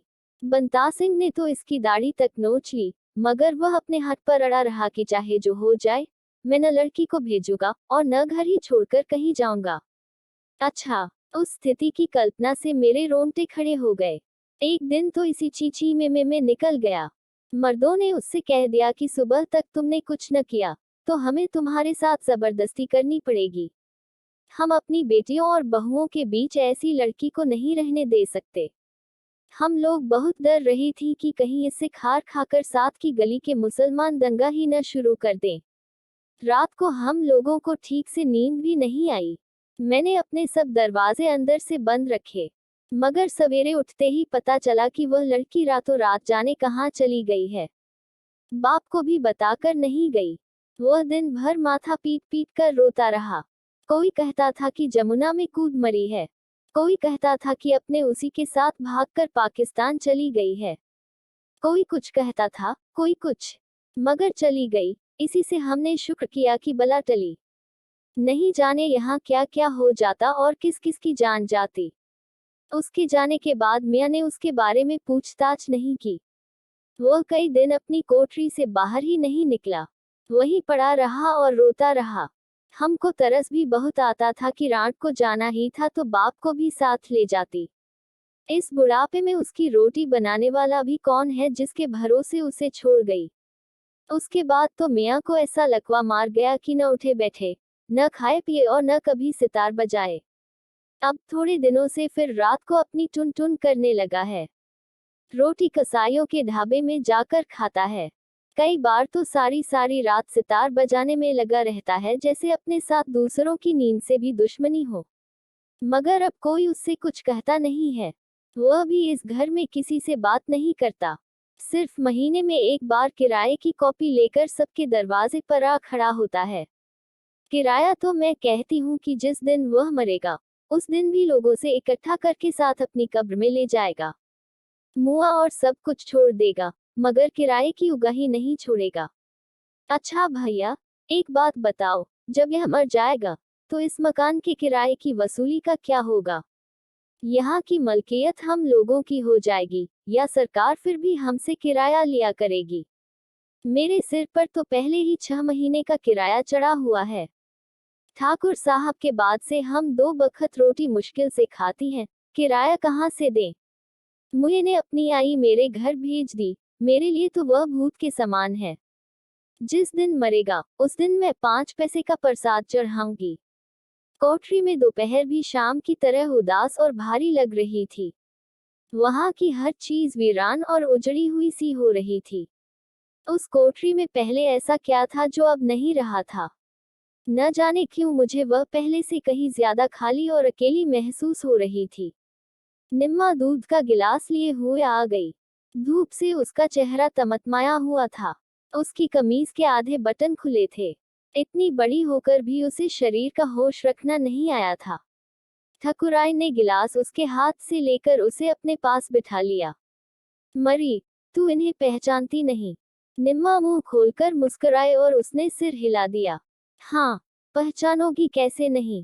ठकुराइन बोली, तुम ही भैया हमें भूल जाओ तो भूल जाओ, हम लोग थोड़े ही तुम्हें भूल सकती हैं।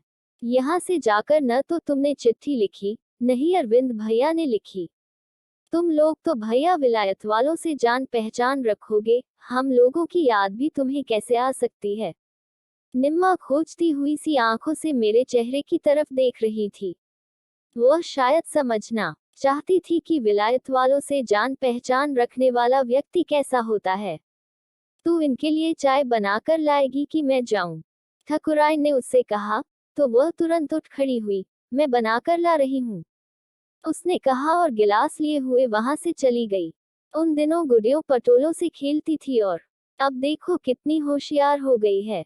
ठकुराइन एक उसास में बोली, वैसे अभी 16 की हुई है, मगर लगता है जैसे 18-20 को छू रही हो।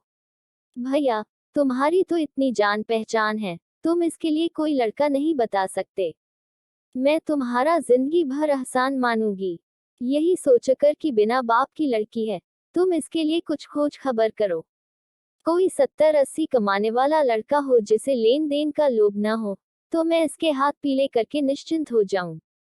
ये ज्यों ज्यों बढ़ती जाती है, मेरी जान घटती जाती है। तुम्हारे पास तो सैकड़ों काम करते होंगे, उनमें कोई अच्छा लड़का तुम्हारी नजर में हो तो उससे बात करो। मुझे जात पात का भी कोई विचार नहीं। ये विचार अब रहे ही कहाँ हैं।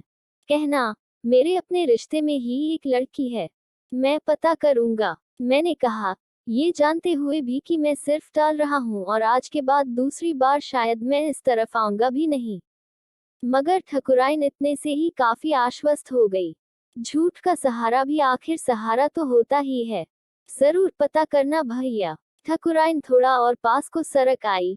लड़का लड़की को देखकर हाँ करना चाहे तो मैं दिखा भी दूंगी। आजकल की जो रीति है वही तो हमें करनी पड़ेगी। तुम जानो आजकल लड़के लड़की देखे बगैर शादी नहीं करते। लड़की देखने में तो ठीक ही लगती है। नहीं, मैं पता करूंगा। मैंने फिर वही बात कह दी। हाँ भैया, तुम इसका काम जरूर करा दो। मैं तुम्हारे पांव पकने को तैयार हूँ। ठकुराइन सचमुच पांव पकने लगी तो मैंने उसे हाथ से पकड़कर रोक दिया। न भाभी, ये तुम क्या कर रही हो? मैंने कहा है कि मैं जरूर पता करूंगा। ठकुराइन कुछ देर चुप रहकर मुझे देखती रही। उसकी आंखें भर आई थी, जाने स्नेह या आभार से। कोई लड़का है तुम्हारी नजर में? उसने पूछा। नहीं, है तो नहीं, मगर पता तो किया जा सकता है। मैंने कहा। वह कुछ देर न जाने क्या सोचती रही, फिर बोली, तुम अपने लिए कोई मेम ले आए कि नहीं? नहीं, अभी नहीं। मैंने एक खोखली हंसी के साथ कहा, कोई मेम मुझे पसंद ही नहीं करती।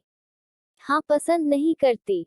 ठकुराइन अपने हाथ को झटक कर बोली, झूठे कहीं के। मेरी कोई मेम वाकिफ नहीं। नहीं, मैं तो कल ही तुम्हारा उससे ब्याह करा दूं। अरविंद मेरे जाने के बाद कितने दिन यहाँ रहा था। मैंने चाहा कि यह शादी ब्याह का विषय किसी तरह बदल जाए। तुम्हारे जाने के 6 महीने बाद वे भी यहाँ से चले गए थे। ठकुराइन बोली, और तुम्हारी तरह उन्होंने भी जाकर फिर कभी सुध नहीं ली कि हम लोग जीते हैं या मर खप गए। और उसके बाद ही वह तुरंत पहले प्रकरण पर लौट आई। अब साल 6 महीने में तुम इस लड़की का कुछ करा दो, फिर चाहे मैं मर खप ही जाऊं। ये 7वीं तक पढ़ी थी, आगे मैं इसे नहीं पढ़ा सकी।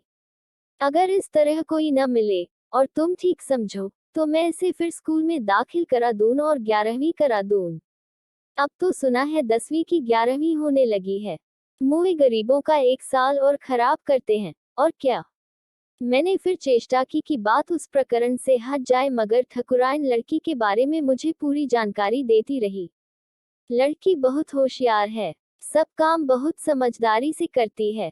गली में चलती है तो आंखें नीचे करके, कभी किसी की तरफ देखती भी नहीं। थोड़ी बहुत कढ़ाई भी कर लेती है। पढ़ती थी तो अपनी क्लास में दूसरी तीसरी आया करती थी। भैया, तुम कभी कभी आ जाया करो। इसके अलावा वह मुझसे अनुरोध करती रही, मुझे हौसला रहेगा कि मेरा भी दुनिया में कोई अपना है। तुम्हें लड़के की तसल्ली हो जाए तो तुम ही मेरी तरफ से हाँ कर देना। लड़के को चाहे कभी अपने साथ ही ले आना। वह आप ही देख लेगा कि लड़की में क्या क्या गुण है। वह और कोई चीज सिखाने को कहे तो मैं वह इसे सिखा दूंगी। मैं कहती हूँ बस किसी तरह इसका पार लग जाए। निम्मा चाय ले आई। उसका चेहरा पहले से लाल हो रहा था। वह चाय का गिलास मेरे सामने रखकर जल्दी से वापस लौट गई। ठकुराइन हंसने लगी, मरी ब्याह की बात से ही शर्माने लगी। वह बोली, उधर से सब सुन रही थी, इसे कान रस बहुत है, मैं इससे बचकर किसी से एक बात भी नहीं कर सकती। और फिर उसने प्यार से आवाज दी, निम्मो। निम्मा नहीं आई तो उसने फिर आवाज दी, मरी इधर आ, बात सुन। निम्मा दुपट्टे का पल्ला मुंह में लिए हुए बीच की चौखट के पास आकर खड़ी हो गई। उसके बटन उसी तरह खुले थे। कमीज वैसे भी कई जगह से मैली और फटी हुई थी। सलवार ऊंची बंधी होने से उसके खुश्क टखने बाहर नजर आ रहे थे।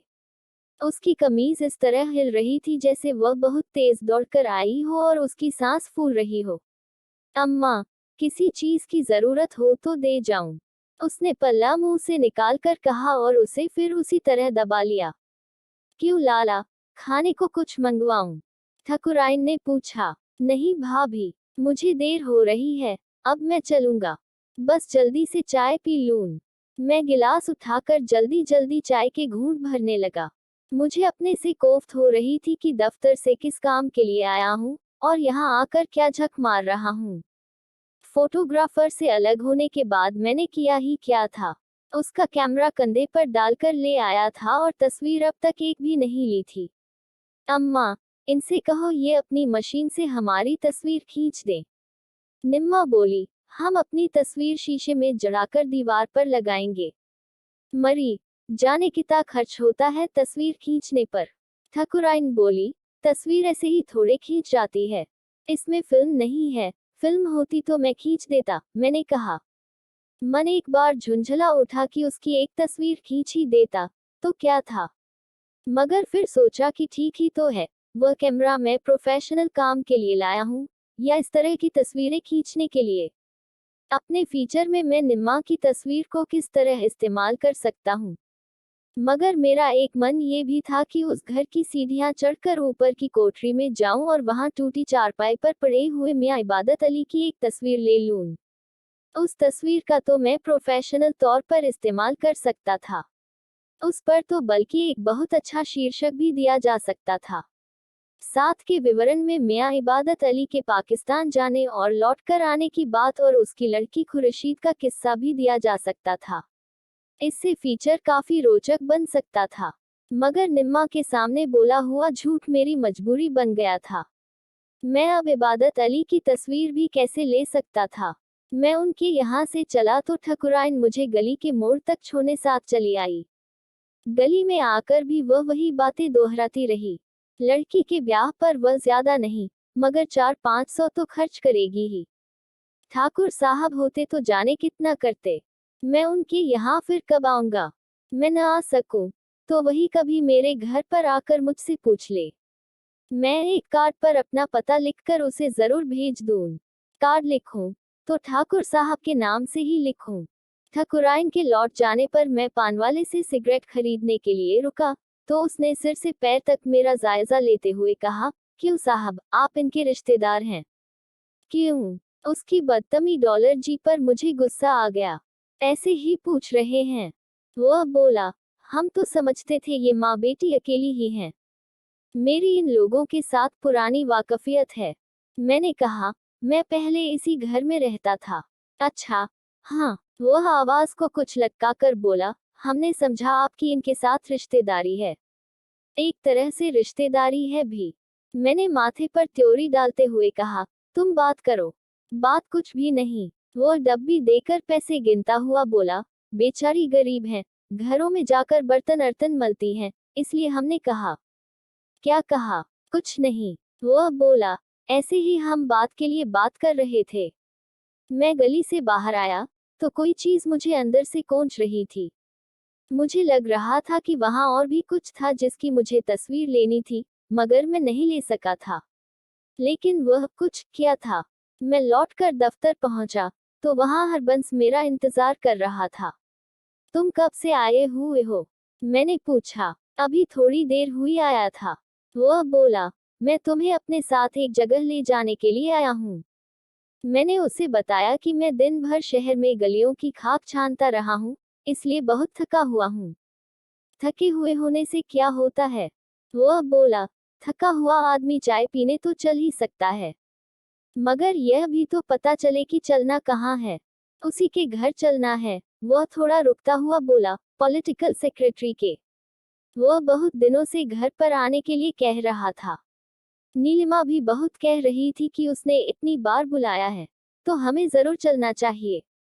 आज उसी ने उससे फोन पर कह दिया था कि हम शाम को आएंगे, तो तुम लोग चले जाओ। मैंने कहा, मुझे साथ में घसीटने की क्या जरूरत है? एक तो मैं बहुत थका हुआ हूँ और दूसरे उसने तुम्ही को बुलाया है, इसलिए। मगर वह तुम्हारे बारे में भी तो पूछता रहता था। मैंने बाद में उससे फोन पर कह दिया था कि तुम भी हमारे साथ आओगे, मगर मुझे साथ ले जाने की कोई खास वजह है क्या? एक छोटी सी वजह भी है। वे लोग मुझे एक नौकरी ऑफर कर रहे हैं। हो सकता है वह आज उस बारे में कोई बात करना चाहे। मैं अपने मन में तय नहीं कर सका कि मुझे वह नौकरी ले लेनी चाहिए या नहीं, इसलिए अभी उस बारे में उससे बात नहीं करना चाहता। तुम साथ रहोगे तो उस विषय में बात नहीं उठेगी। मगर तुम मेरी हालत भी तो देखो कि मैंने कह दिया है कि तुम्हें मेरे साथ चलना है, बस मेरी वजह से थोड़ी तकलीफ ही उठा लोगे, तो क्या है। मैंने और हील हुज्जत नहीं की, अपनी डाक देखी, 1 मिनट के लिए जाकर अपने संपादक से बात की और उसके साथ चलने के लिए तैयार हो गया। पॉलिटिकल सेक्रेटरी के घर की सीढ़ियां इतनी चिकनी थी कि ऊपर जाते हुए पैर फिसल जाने से मेरे घुटने पर थोड़ी चोट आ गई। गैलरी में आकर हरबंस ने घंटी बजाई। एक चपरासी हमें बड़े कमरे में ले गया। पॉलिटिकल सेक्रेटरी ने कमरे के दरवाजे पर आकर हमारा स्वागत किया। ओह, हरबंस, नीलिमा, उसने उत्साह के साथ कहा, और यह हमारा न्यू हेरल्ड वाला दोस्त है। इसके संपादक ने 2 एक बार इसकी बात की है। तुमने भी कई बार जिक्र किया है। मैं सिर्फ नाम भूल रहा हूँ। क्या नाम बताया था तुमने हरबंस? मधुसूदन, हरबंस ने कहा। पॉलिटिकल सेक्रेटरी ने मेरा हाथ अपने हाथ में लेकर गर्मजोशी के साथ हिलाया। हाँ हाँ, मधुसूदन, उसने कहा, मैं सूडान का ध्यान रखूंगा, तो मुझे याद रहेगा। इस नाम में भी एक रिदम है। मैं संगीत का बहुत शौकीन हूँ। हरबंस ने शायद तुम्हें बताया हो, या शायद न भी बताया हो। वो अपने सिवा किसी की तारीफ नहीं करता, सिर्फ तुम्हारी करता है। मैं कह नहीं सकता क्यों। नीलिमा कहीं तुमसे ईर्ष्या न करने लगे। आओ आओ, कुछ कलाकार आए हुए हैं। मैं पहले तुम लोगों का उनसे परिचय करा दूं। बहुत युवा कलाकार हैं, मगर मैं कहा करता हूँ कि यौवन ही वास्तविक कला को जन्म दे सकता है। कला एक सृष्टि है और यौवन का सृष्टि के साथ गहरा संबंध है। आओ, पहले उसने अपनी पत्नी से परिचय कराया। वह हाथ मिलाते ही यह कहकर चली गई कि वह अरुण को बच्चों के पास छोड़ आए, नहीं तो वह बेचारा बड़ों के बीच बहुत अकेला और खोया खोया महसूस करेगा। मैं अभी आ रही हूँ, उसने चलते चलते नीलिमा से कहा। मैं तुमसे बात करने के लिए बहुत उत्सुक हूँ। कमरे में 4 व्यक्ति और थे। एक अधेड़ दंपति थे, मिस्टर और मिसेस गुलाटी, जो शायद सोशल कॉल के लिए आए थे।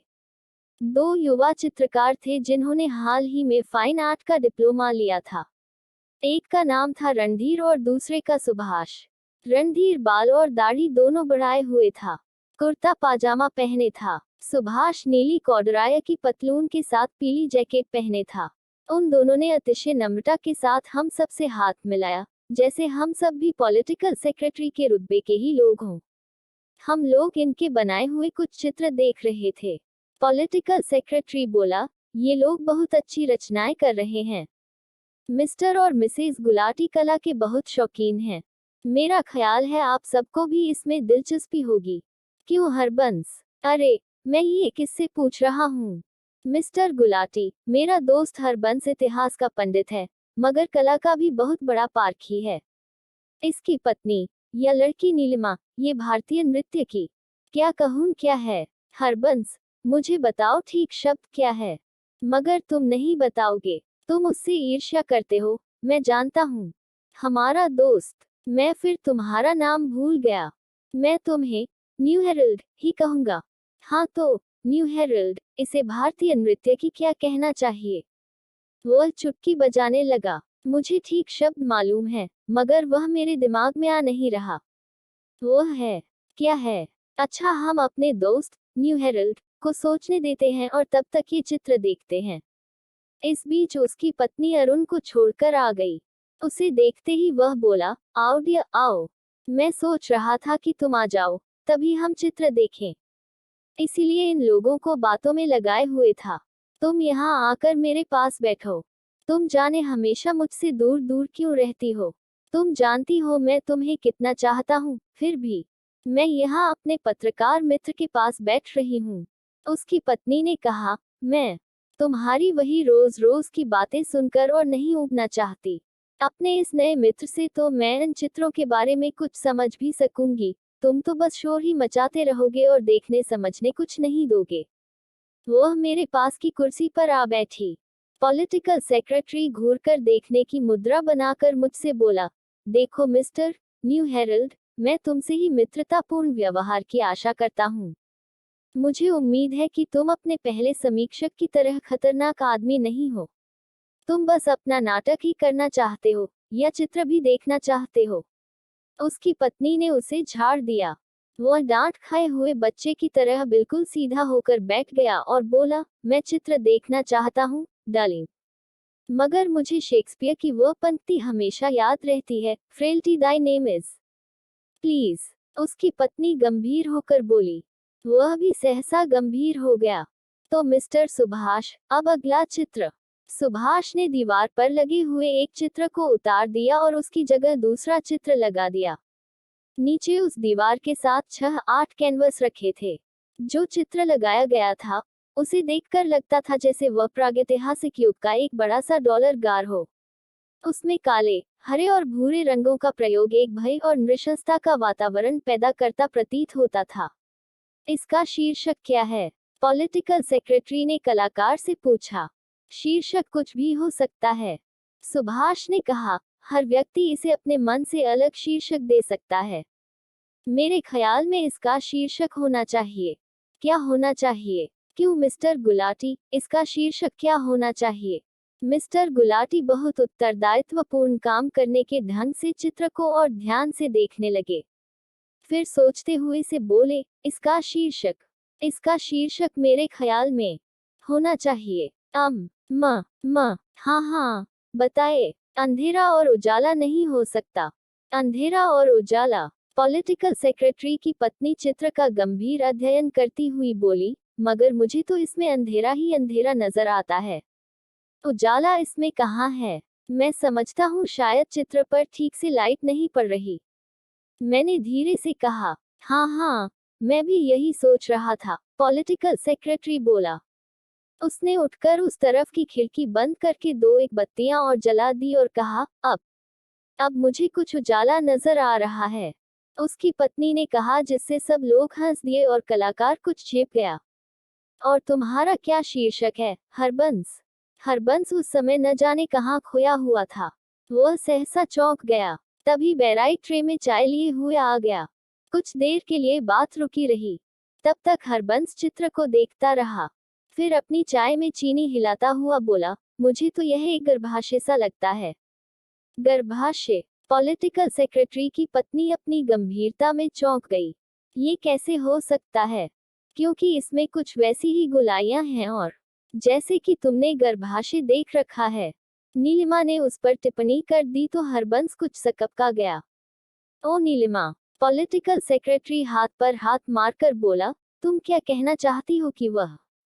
नहीं, ऐसी बात कहने का तुम्हें कोई हक नहीं है। वह तुम्हारा पति है तो क्या हुआ? इसका यह मतलब नहीं कि तुम जो मुंह में आए उससे कह सकती हो। ठहरो, तुम मुझे समझने तो दो। उसकी पत्नी ने फिर उसे डांट दिया। पॉलिटिकल सेक्रेटरी फिर सीधा होकर बैठ गया। अब मैं बिल्कुल चुप रहूंगा। लोगों के सामने मैं बार बार डांट नहीं खाना चाहता। सब लोग घर जाकर बात करेंगे कि पॉलिटिकल सेक्रेटरी अपनी बीवी से दबता है। मैं इस बदनामी से बहुत डरता हूँ। अच्छा, मैं अपना शीर्षक बताऊं? नहीं, पहले हरबंस तुम ये बताओ कि तुम्हें ये गर्भाशय कैसे लगता है। हरबंस तब तक फिर कहीं और खो गया था। उसने सिर्फ कंधे हिला दिए और कहा, ऐसे ही। मुझे ऐसा महसूस होता है। अच्छा, माफ करना, मैं अपना शीर्षक बताने के लिए बहुत बेचैन हो रहा हूँ। पॉलिटिकल सेक्रेटरी बोला, मेरा शीर्षक है, बता दूं, मेरा शीर्षक है, देखो, तुम लोगों को ठीक न लगे तो हंसना नहीं। मेरा शीर्षक है, सपना। उसकी पत्नी ने होंठ बिचक दिए, असंभव। ये सपना कैसे हो सकता है? अच्छा, तुम बताओ कि यह सपना क्यों नहीं हो सकता। मुझे पता था कि तुम्हें मेरा बताया हुआ शीर्षक कभी पसंद नहीं आएगा। पॉलिटिकल सेक्रेटरी ने कोहनियां समेटकर पीछे को टेक लगा ली। मैं कई बार रात को इस तरह का सपना देखता हूँ। इन्हीं रंगों में और ठीक इसी तरह की गोलाइयों में।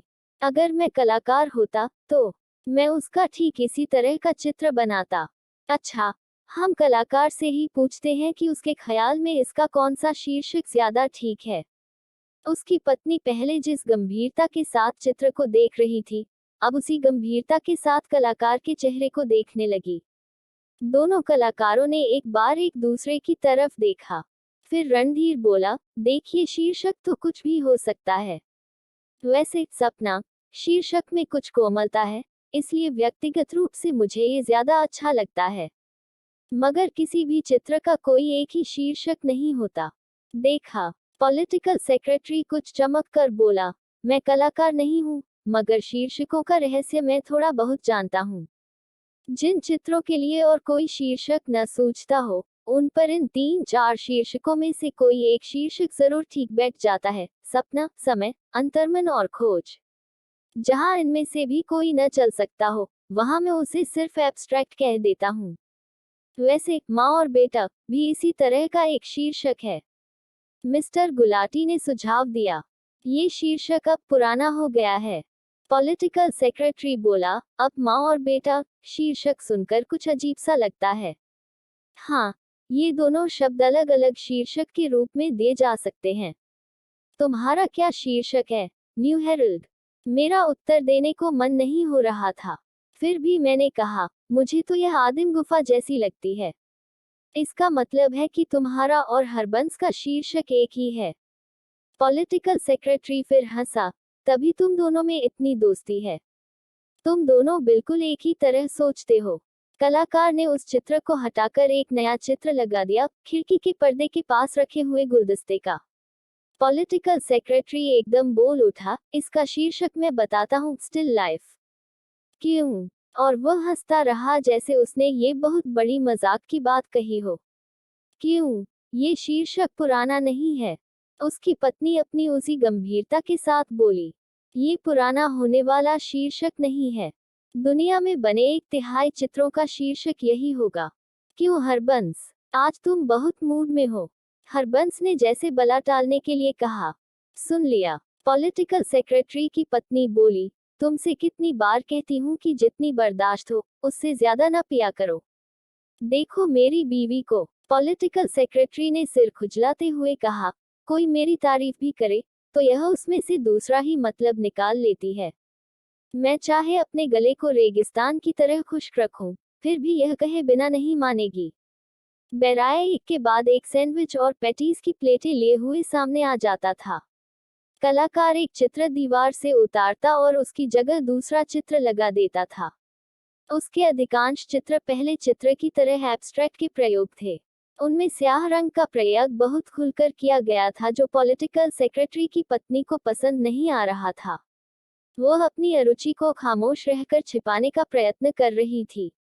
सुभाष अपने सब चित्र दिखा चुका, तो रणधीर अपने चित्र दिखाने लगा।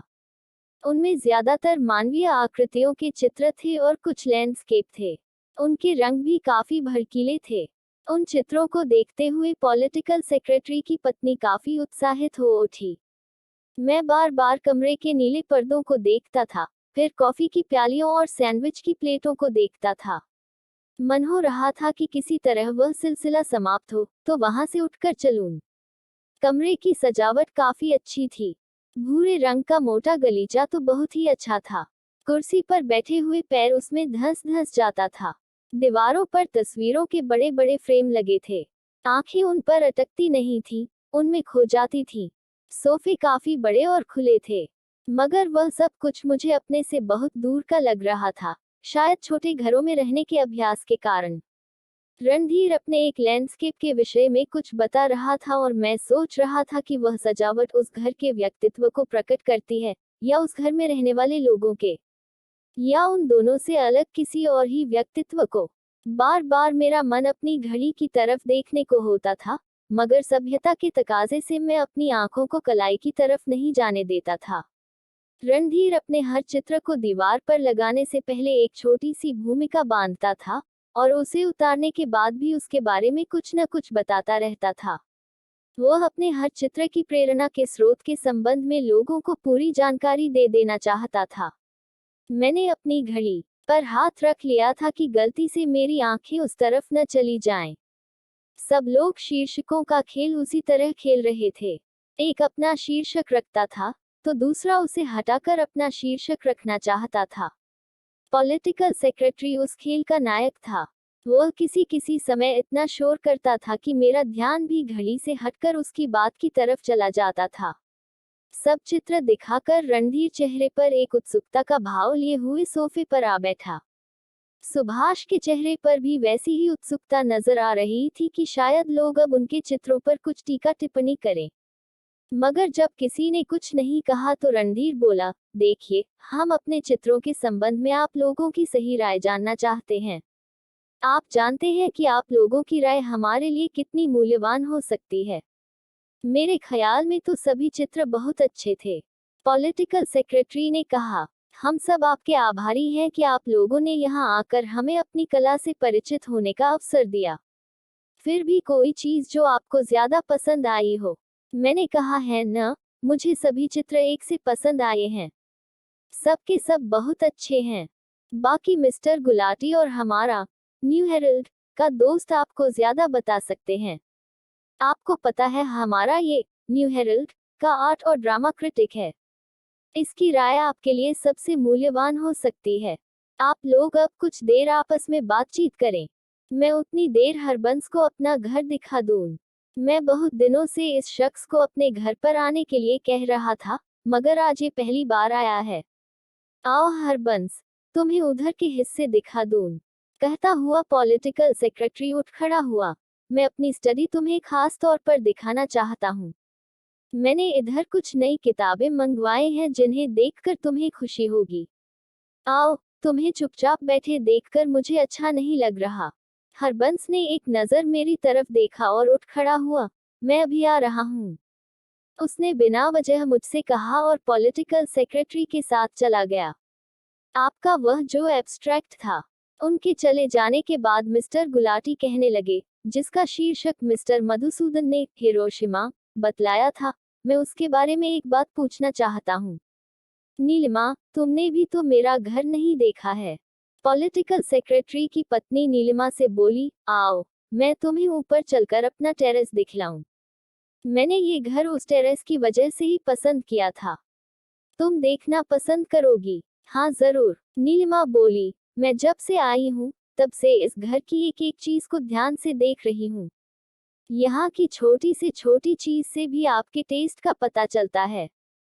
तो आओ, मैं तुम्हें अपना टेरेस जरूर दिखाना चाहूंगी। पॉलिटिकल सेक्रेटरी की पत्नी अपनी जगह से उठ खड़ी हुई। आप लोगों की कला संबंधी बातचीत में हम लोग क्या हिस्सा ले सकेंगी? मैं तो इस मामले में बिल्कुल नासमझ हूँ। थोड़ी देर के लिए आप हमें क्षमा करेंगे। आओ नीलिमा, तुम भी हमारे साथ ही क्यों नहीं चलते? नीलिमा उठती हुई मुझसे बोली, अभी थोड़ी देर में हम लोग लौट आएंगे।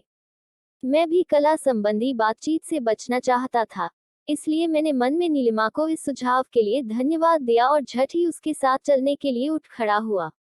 क्षमा कीजिएगा, हम लोग अभी वापस आ जाएंगे, पॉलिटिकल सेक्रेटरी की पत्नी ने फिर कहा और हम लोग कमरे से बाहर निकल आए। ऊपर का टेरेस काफी खुला था और उसकी सबसे बड़ी विशेषता उसकी सादगी थी। वहां रखे हुए बेत के मोड़े और कुर्सियां नीचे के कमरे की सजावट से बहुत भिन्न थे। नीचे बैठे हुए उस बहुमूल्य सजावट में अपना आप बहुत छोटा लगता था, मगर वहां आकर उस तुच्छता की अनुभूति से बहुत कुछ छुटकारा मिल सकता था। मैं कुछ खुलेपन का अनुभव करता हुआ वहां एक कुर्सी पर बैठ गया। मगर मुझे कुछ आश्चर्य हुआ जब पॉलिटिकल सेक्रेटरी की पत्नी ने भी वहां आकर यही कहा, नीचे के कमरे में बैठे हुए तो कई बार मेरा दम घुटने लगता है। वहां रात दिन लोग आते रहते हैं और उनसे एक ही तरह की बातें करनी होती हैं। मैं अपने पति की प्रशंसा करती हूँ जो इन बातों से थकता नहीं। इन बातों के साथ साथ वह अपना काम भी करता जाता है। मगर मैं बहुत थक जाती हूँ। मुझे अपने घर में ये टेरेस ही एक ऐसी जगह लगती है जहाँ आकर मेरे मन को कुछ शांति मिलती है। पीछे हमारे अपने घर में भी एक ऐसा ही टेरेस है और मैं यहाँ बैठकर कई बार अपने को वहीं बैठी हुई महसूस करती हूँ। सचमुच अपने घर के वातावरण के साथ आदमी का मन किस तरह जुड़ा रहता है। और वो हमें अपने वहाँ के घर के बारे में बहुत कुछ बतलाती रही कि वह इमारत किस तरह की बनी है, उसमें छोटा सा $2 गीचा कितना अच्छा है और उसमें उसने किस किस तरह के फूल लगा रखे हैं। मैं बहुत उत्सुकता से अपने घर वापस जाने की राह देख रही हूँ। उसने कहा, यहाँ हमारी टर्म का अब एक ही साल रहता है, उसके बाद शायद हम वापस चले जाएंगे। मैं तो कई बार सोचती हूँ कि मैं बच्चों को लेकर पहले ही चली जाऊं। नीलिमा कुछ देर टेरेस पर घूमती रही और वहां रखे गमलों में लगे हुए फूलों की प्रशंसा करती रही। तुम्हें सचमुच मेरा टेरेस अच्छा लगा? पॉलिटिकल सेक्रेटरी की पत्नी ने उससे पूछा। सचमुच ये बहुत अच्छी जगह है, नीलिमा बोली। यहाँ आकर तो मन होता है कि एक कुर्सी पर ढीले होकर पड़े रहें और आसपास की तरफ देखते रहें। मैंने सोचा कि तुम भी वहां बैठी बैठी ऊब गई होगी, इसलिए तुम्हें कुछ देर खुली हवा में ले आऊं। पॉलिटिकल सेक्रेटरी की पत्नी ने कहा, अब नीचे चलें। मेरा अभी यहाँ से जाने को मन नहीं हो रहा। नीलिमा बोली, अगर मेरे घर में ऐसा टेरेस हो, तो मैं दिन का आधा वक्त वहीं बैठी रहा करूं। मैं भी कई बार बहुत बहुत देर तक यहाँ आकर बैठी रहती हूँ। पॉलिटिकल सेक्रेटरी की पत्नी बोली, यहाँ आकर मन की सारी ऊब और थकान दूर हो जाती है। मगर मेरा ख्याल है अब चला ही जाए, क्योंकि वे लोग यह न सोचे कि पति पत्नी दोनों हमें अकेला छोड़कर चले गए हैं। एटिकेट की मांग है कि, और वह एक हल्की सी हंसी हंस दी। सचमुच एटिकेट की भी क्या क्या मांग होती है।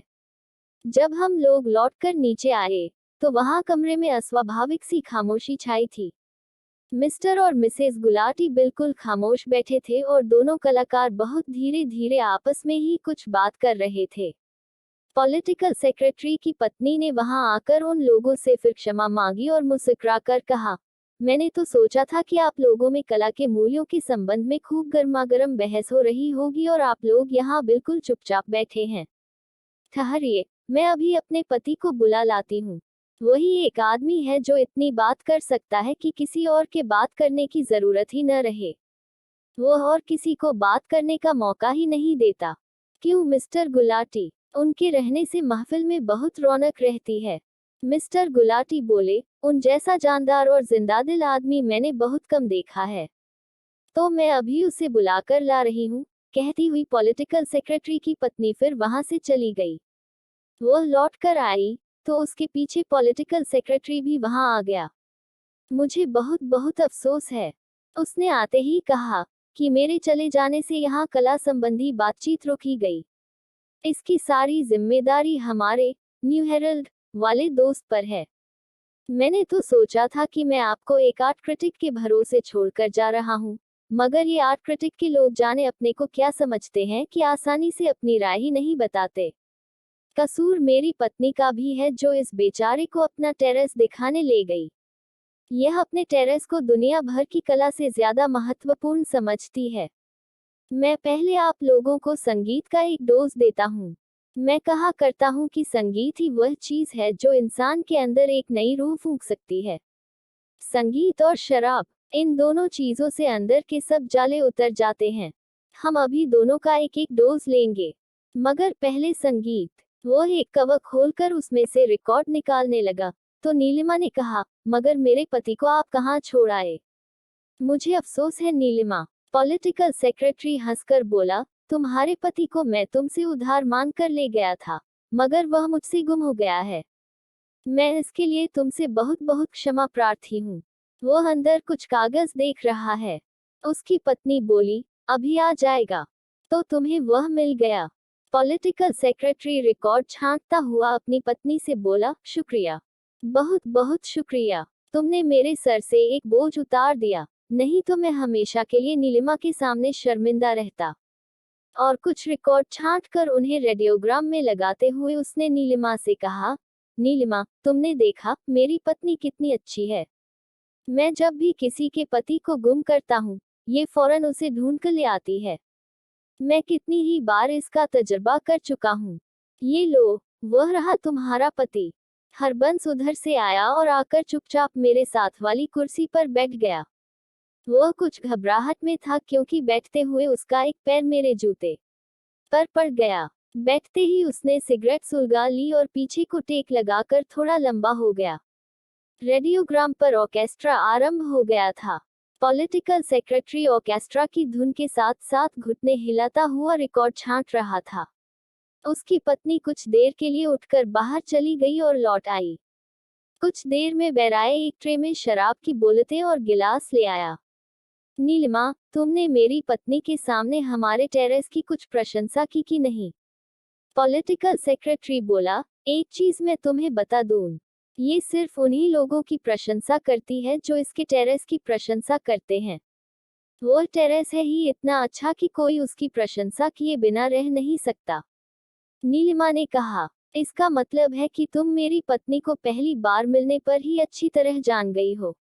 पॉलिटिकल सेक्रेटरी फिर हंसा, तुम्हें इंसान की खूब पहचान है, यह मैं मान गया। और उसने अपने गिलास को ऊंचा उठाकर कहा, टू द टेरेस। सब लोगों ने अपने अपने गिलास होंठों से लगा लिए। पॉलिटिकल सेक्रेटरी सहसा गिलास रखकर उठ खड़ा हुआ। संगीत और शराब के साथ तीसरी चीज नृत्य। वह बोला, नीलिमा, तुम मेरी पार्टनर बनना स्वीकार करोगी? देखो, तुम मुझे इनकार नहीं कर सकती। आओ। नीलिमा भी अपना गिलास रखकर उठ खड़ी हुई और वह उसे साथ लेकर नाचने लगा। उसकी पत्नी ने हरबंस के पास जाकर अपना हाथ उसकी तरफ बढ़ा दिया। आओ हरबंस, मैं तुम्हारी पार्टनर बनकर तुम्हारे साथ नाचूंगी, उसने कहा। मगर हरबंस नहीं उठा। वह जिस तरह ढीला सा बैठा था, उसी तरह बैठा रहा। मैं नाचना नहीं जानता, वह धीरे से बोला। क्या? पॉलिटिकल सेक्रेटरी ने नीलिमा के साथ गलीचे पर चक्कर काटते हुए कहा, तुमने इतने साल लंदन में रहे और तुमने नाचना नहीं सीखा? नहीं, मैं ये बात नहीं मान सकता। नीलिमा इतना अच्छा नाचती है, तो ये कैसे हो सकता है कि तुम नाचना जानते ही नहीं? तुम्हारी यह बात मैं नहीं सुनूंगा। आज तुम्हें जरूर नाचना पड़ेगा। डार्लिंग, इसे हाथ से पकड़कर वहां ले आओ। देखिए ये कैसे नहीं नाचता। और मिस्टर गुलाटी, आप भी उठिए। मिसेस गुलाटी नाचना जानती हैं, मुझे पता है। हमारा न्यू हेरल्ड का दोस्त और ये कलाकार, इन बेचारों के लिए यहाँ कोई पार्टनर नहीं है, इसलिए ये सिर्फ बैठकर देखेंगे। आइए mister Gulati, please. Mister Gulati Mrs Gulati को लेकर उठ खड़े हुए और बहुत सावधानी से धीरे धीरे हिलने लगे। पॉलिटिकल सेक्रेटरी की पत्नी ने हरबंस को भी हाथ से पकड़कर उठा लिया। हरबंस उसके साथ पहले चक्कर में ही लखड़ा गया। पॉलिटिकल सेक्रेटरी ने सहसा नीलिमा का हाथ छोड़ दिया और हरबंस का हाथ अपने हाथ में लेकर उसे जल्दी जल्दी चक्कर देने लगा। हरबंस का चेहरा कानों तक सुर्ख हो रहा था और उसका एक भी पैर सीधा नहीं पड़ रहा था। पॉलिटिकल सेक्रेटरी उसे जिस तरफ को भी चक्कर देता था, वह उसी तरफ को लुढ़क जाता था।